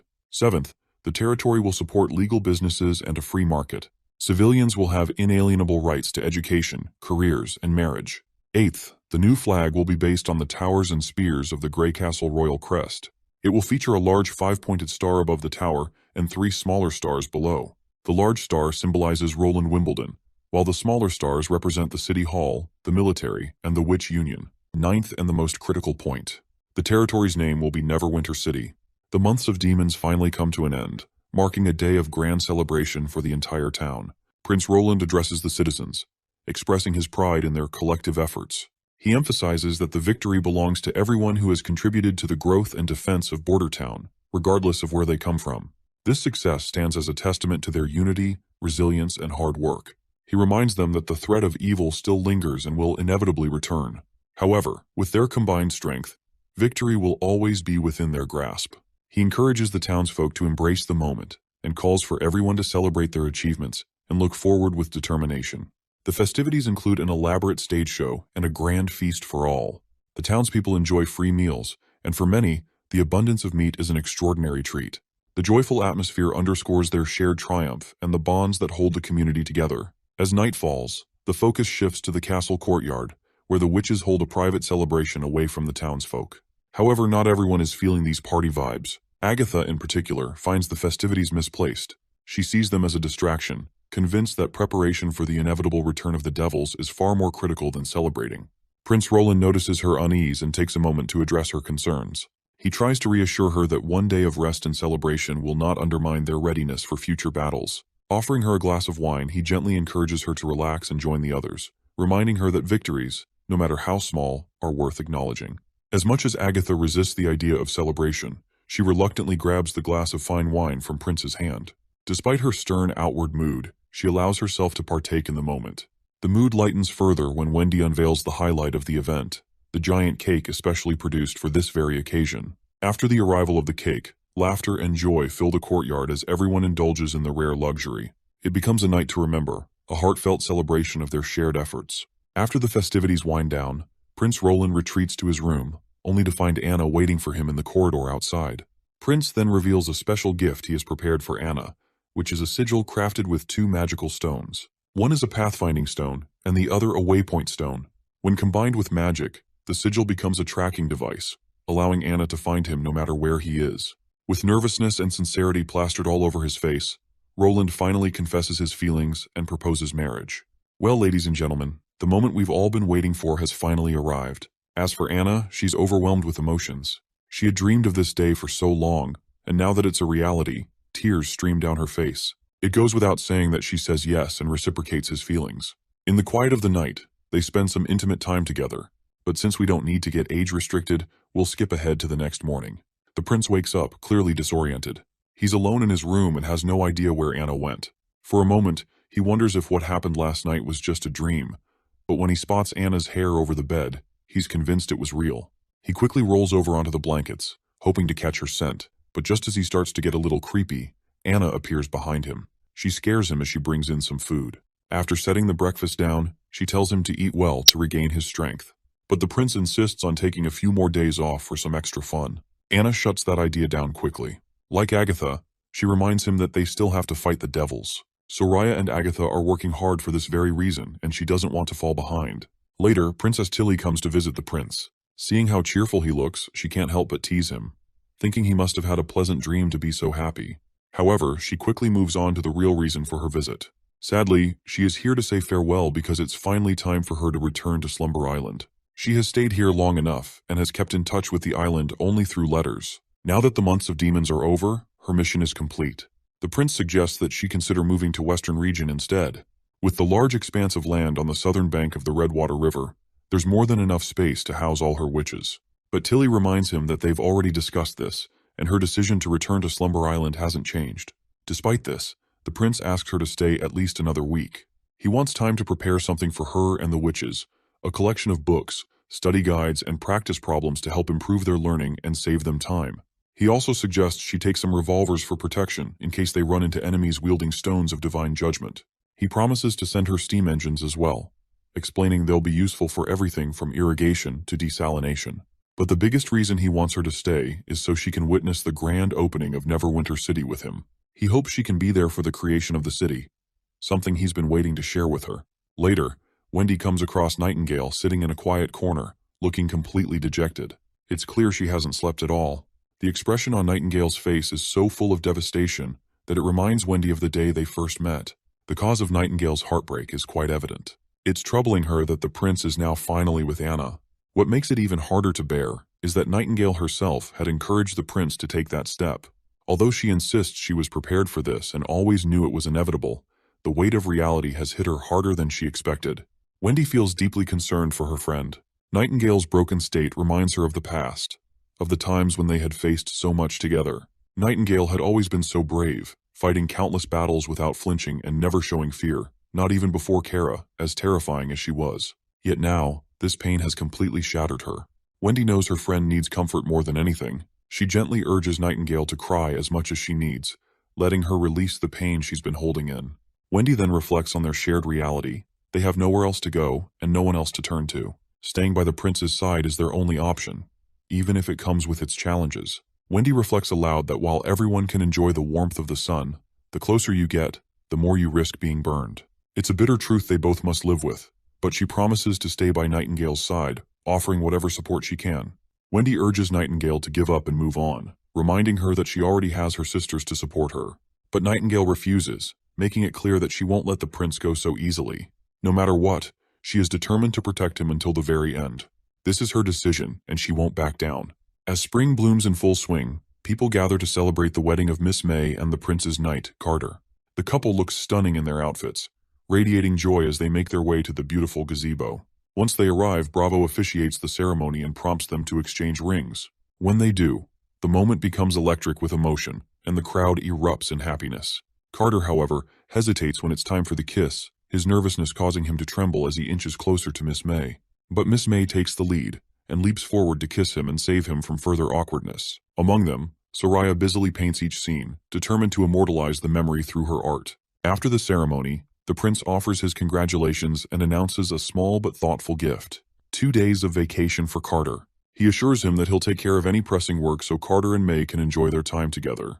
The wedding concludes successfully, with everyone showering the couple with blessings and happiness. The prince stands close to his beloved, holding her hand tightly as he quietly expresses that he too dreams of the day they'll share such a moment. Though surrounded by joy, Nightingale watches from the sidelines, her heart heavy and broken. All she can do is endure the pain in silence as the world around her celebrates.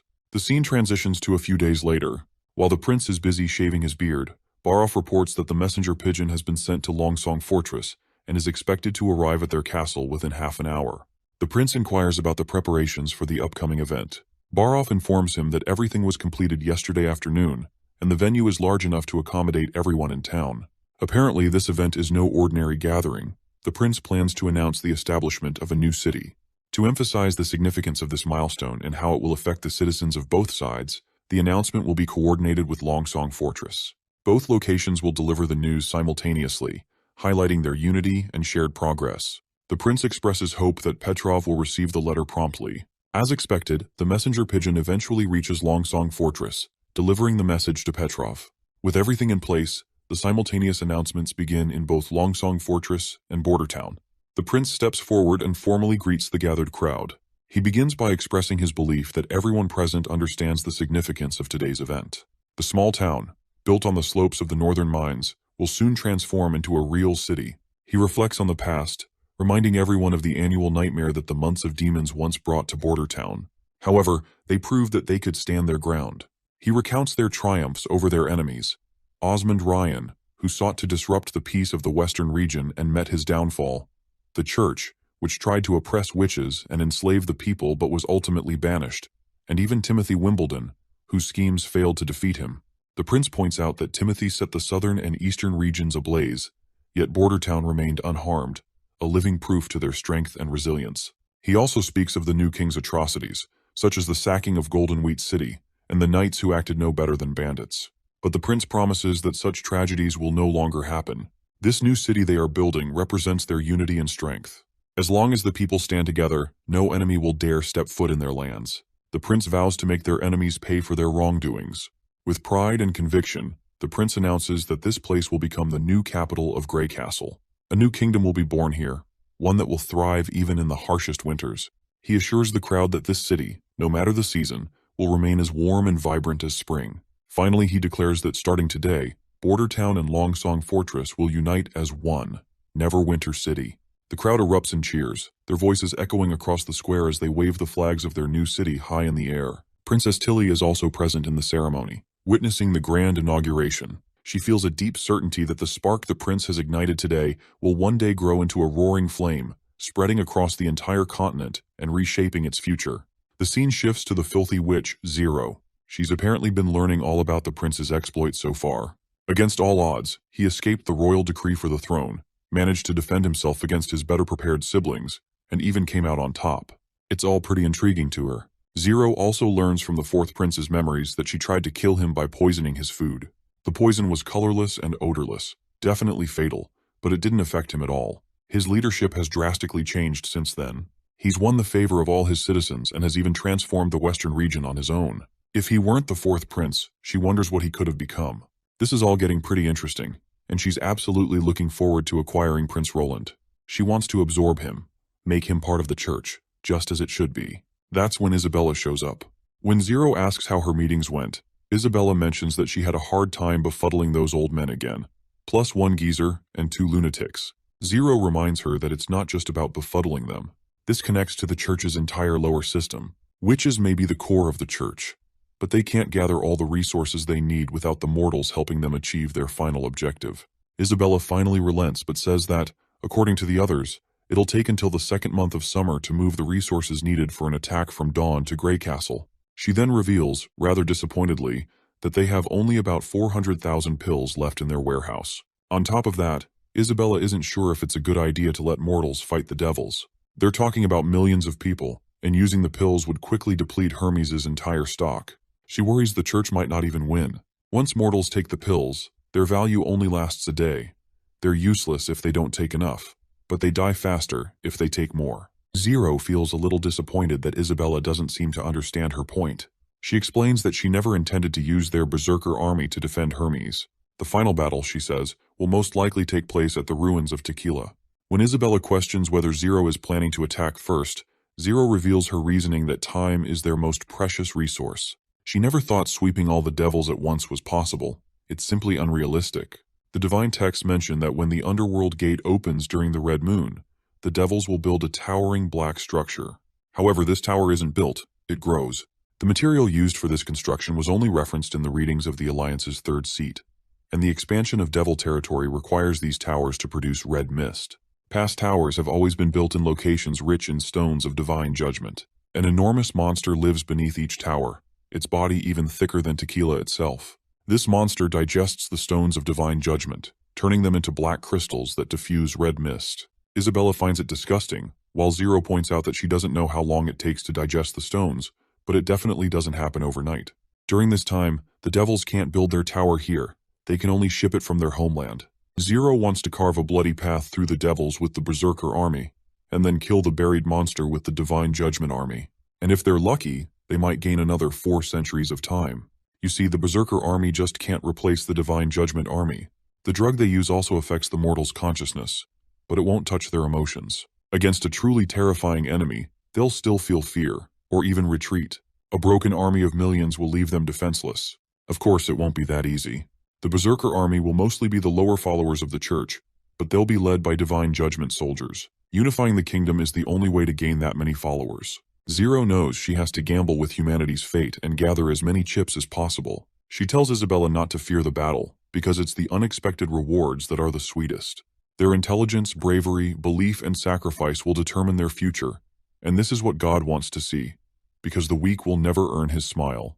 Isabella hopes for the best, though she is still curious about one thing. She wonders what would the fourth prince do if he were standing here right now. Zero dismisses the remark coldly. She's sure she won't fall against a mere human like Roland. But Isabella presses on with reason, pointing out that, according to Archbishop Tayfun, the pure witch he sent to Grey Castle still hasn't returned. She simply disappeared without a trace. Not only that, they also lost a Fura in the capital, Archbishop candidate Mila, and the Longsong Fortress Cathedral. She tries to give Zero a wake-up call, reminding her that this is one of their biggest losses. It's as if, ever since they started meddling with the Western region, they've never won, as if God himself is protecting it. Although Isabella didn't want to say this, the words slipped out anyway, and this only serves to enrage Zero beyond belief. She quickly shuts Isabella up, reminding her that mortals know nothing about God. Mortals can only rely on knowledge and tactics, and those will all become a part of her. She believes that even if Roland has a method to defeat the devils, the Alliance will do better. When the Church conquers Grey Castle, the Western region will witness who is truly God's child. Isabella grows concerned, seeing how much her friend has changed.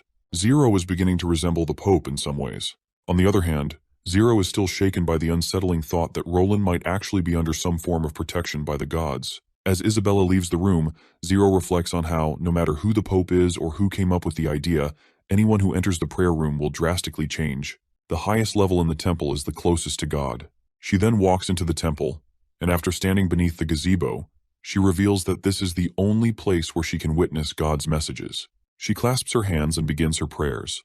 Her entire body begins to shimmer, and before her appears a demonic red eye. But according to her, this is supposed to be God's true form.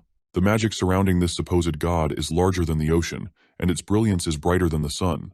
This only reinforces her belief that only someone who wields such power could be God himself. This, she claims, is the red moon mentioned in the holy books. Through premonitions, she understands that humanity is weak and cannot protect anyone. The end of the Divine War is illustrated in 4 paintings. Once she enters the first picture, we see this throne, adorned with skulls. In the next picture, the city she wanders through is the origin of the devils, where they first appeared, on the northern peak of the Realm of Dawn. As she gazes at the throne, she reflects that she was supposed to find the protector of devils sitting there. But it's empty. It guards the secret of God. There are paintings, and according to the ancient records, it has been said that the contents of the second painting are subject to change. Some mention that it depicts a huge eyeball, while others say they saw bubbling volcanoes or an endless pit glowing at the bottom. No one sees the same thing, but as far as she can see, there is nothing. The Church's secret records once mentioned that in the early days of the First Divine War, there was something inside the other painting. When the war ended centuries later, the image faded to black. It makes her wonder if it's the aftermath of those rejected by God. Perhaps they are hiding something. As for the last painting, it's never been mentioned. If even the popes don't know about it, this secret could be lost forever. She starts to feel exhausted as she prays, and sadly for her, God did not respond today. She had thought that there would be nothing more to care about until she became Pope, but her understanding of this world only skims the surface. There is a brand new secret in front of her, and her immortality is the perfect resource to chase it. She is truly the child chosen by God, and she can get closer. Centuries, even millennia, won't matter, because it will be worth it. I've got no clue what in the hell she just talked about all, but let's hope to soon get some context and figure out things. It's finally time for Tilly and her party to return, and the ship has arrived to take them. Andrea turns to the prince before boarding and says that she had a great time in the border town, but she's not sure if she'll be able to make the same ice cream bread when she gets back. In return, Prince promises to make even tastier food when she returns. That's when Ash chimes in with a verbal jab, telling the prince that they wouldn't mind if he kept Andrea for himself. After all, one less loudmouth on Slumber Island won't hurt anyone. Of course, both ladies immediately throw their usual jabs back at her, while the prince turns to his sister and tells her that if she runs into any problems on Slumber Island, she can let him know, and he'll do his best to help however he can. And, he adds, the city of Neverwinter will always welcome her return. Tilly thanks the prince and says she's also looking forward to him visiting Slumber Island as well. With that, the witches begin boarding the ship, and both Xavi and Andrea wave their hands for the last time. The prince seems quite dejected to see them go, and Nightingale quickly picks up on it, asking if he doesn't want to let them leave. The prince expresses how a bit jealous he feels.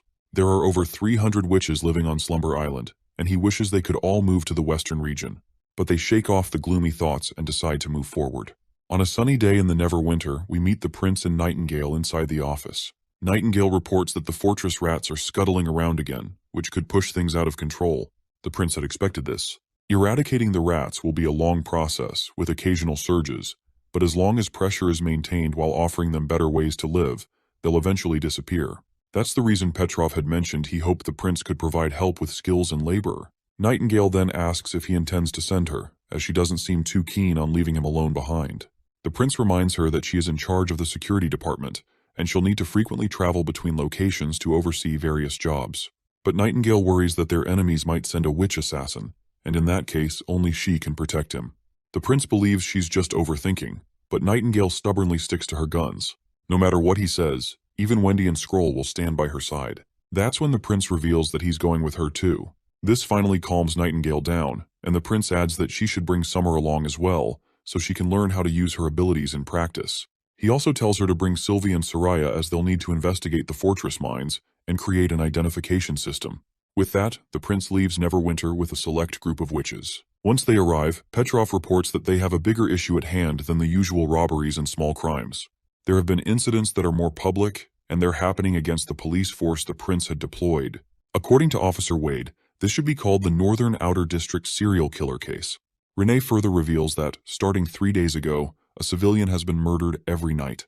The victims were all male, lived alone with no family, and most importantly, all had received jobs from the city hall. A symbol was also painted in every room with blood, resembling a crown with an X later crossed over it. Since there was a symbol, Renee tried investigating the city hall and discovered that they were about to begin construction in the Redwater district. News of this had already spread through the northern streets, and people now believe that they will be killed once they accept jobs from the city hall. The number of applicants was already low, and now no one dares to sign up. In fact, a number of citizens want to quit their jobs as well. If this spreads to the other districts, it will be detrimental to their expansion plans. There were no witnesses, and no one knows where to begin the investigation. The prince questions Renee, asking how he solved something like this in the past. Renee reveals that the patrol never had a solid protocol. If it was a big problem, the victims' families would appeal to the city lord, and the lord would promise justice for the people. Only then would the patrol be pressured to make the criminals hand themselves over. The patrol, however, never cared if they were scapegoats or not, and they ignored victims who were foreigners or loners. That sounds quite horrible to the prince. You see, from what he's heard, this means almost everything is under the rat's control, so it's no wonder they were considered vital to the city. The prince has also observed that this world doesn't seem to have investigators. If there are no witnesses, it always results in a cold case.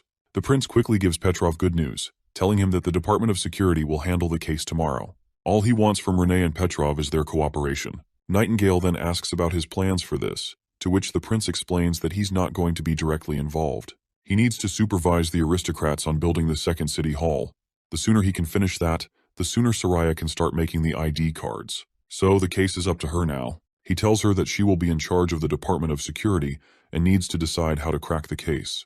The entire police force of Neverwinter will eventually be hers to control. Wade, Renee, and anyone else will answer to her. But Nightingale reminds him that he was the one who told her that departments need to be balanced in power, and she doesn't fully understand how the city hall works. Wouldn't the Department of Security be lower in rank than the city hall? The prince places his hand over Nightingale's, startling her a little. He reminds her that the security of their land is more important than anything else, which is why she answers directly to him. It's also why she will control both the police force and any investigations involving the city hall or the military. All of their departments need to be tightly connected by a big net to prevent internal corruption. There's a saying that the strongest defenses always start to decay from the inside, and she will be the one to shield them from that happening. Seeing him putting so much faith in her just makes her feel flustered, and now she is looking forward even more to live up to his expectations. Later that night, overcome with excitement, she practically strangles Summer as she tells her they're going to catch all the criminals and make sure they never return to Neverwinter again. As Nightingale begins to plan their next steps, she tells Summer that her job will be to recreate the crime scenes. However, Summer objects, pointing out that she won't know what time of day the crime occurred, so how can she accurately recreate the scene? Also, after a week of practicing with Miss Wendy, she can only use her abilities 4 times a day. If she extends the duration of the illusions, that number goes down. Furthermore, she can't keep it up for more than 2 days at a time, or her exhaustion becomes overwhelming. Nightingale grows concerned. It'll be a problem if their recreations don't accurately reflect the criminal's presence at the crime scene. She then asks Summer if shortening the duration of her recreations would allow her to use them more frequently. Summer responds in a roundabout way that her magic drains quickly, and it won't make much difference. This makes Nightingale appreciate Spearpassy's power transfer ability even more. But since they don't have another option, she decides to take a gamble, predict a time, and hope for the best. She claims that her luck has always been good. After all, it's how she met Prince Roland. With that, the both ladies settle into bed. Morning arrives, and Renee formally introduces himself as Earl Renee Mead, at Nightingale's service under Prince Roland's orders. Nightingale reciprocates the gesture, introducing Summer as her assistant and witch. Renee expresses his eagerness to work with the 2 witches to find and capture the criminals. With that, the investigation begins. Nightingale requests that Renee take them to the crime scene. As Renee leads them toward their destination, Summer feels nervous being around someone of Renee's status.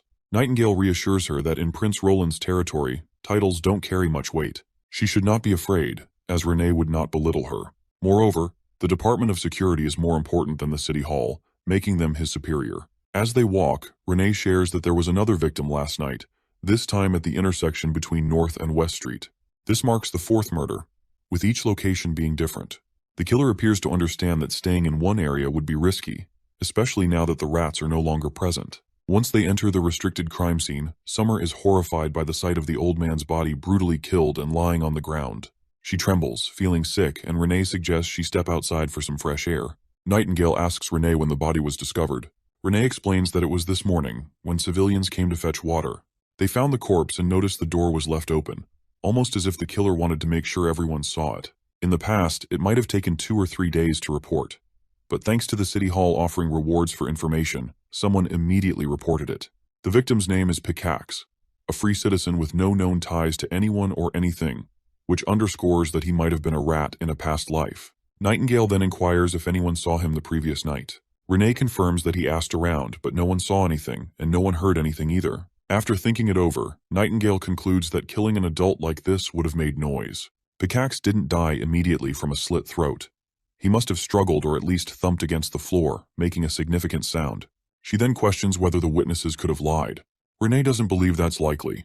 The civilians are too fearful to lie, and since anyone who helps the police is rewarded, they don't have a reason to do so. Nightingale decides to call everyone who is nearby and conduct her own questioning. She then turns to Summer, instructing her to go to the castle and bring Soraya. Later, we find Nightingale standing in frustration, because not only Soraya but also the other 2 girls have barged in uninvited in the midst of such a serious criminal investigation. She scolds Lightning sharply while asking whether she isn't supposed to be protecting Prince Roland while she's away. Lightning explains that Prince Roland is engaged in a conference with the elites in the Grand Castle Hall, so he's not in any danger. Furthermore, Sylvie is still present, and with her around, no one would dare approach the prince. Despite this, Nightingale fumes with anger and orders them to return to the prince before the conference concludes. Back to the investigation, Nightingale gives Soraya the task of drawing the killer. Summer replay the murder, and Soraya will use her abilities to produce the visuals of the killer's face. Renee believes that if they can obtain a clear image, they should plaster it across the billboards in the fortress, as that's the fastest way to catch the criminal. However, Nightingale points out that it may not work as planned, especially considering the limitations of Summer's illusions. They will need to be lucky for it to find the exact time when the crime took place. She then tells Summer to replay the events between midnight and dawn. When Summer begins to replay the events, they see the old man sleeping peacefully in his bed. Nightingale instructs Summer to extend the timeline slightly after midnight, as the killer would have needed extra time to draw the symbol after the murder. As soon as Summer does this, the killer materializes, who is busy drawing the symbol on the wall with the old man's blood. However, they can only see the killer's back since he is facing the wall. Nightingale instructs Summer to replay the events just before the man was facing the wall. After doing so, they finally get to see the killer's face. Well, it seems like Bro has been caught in Ultra 4K.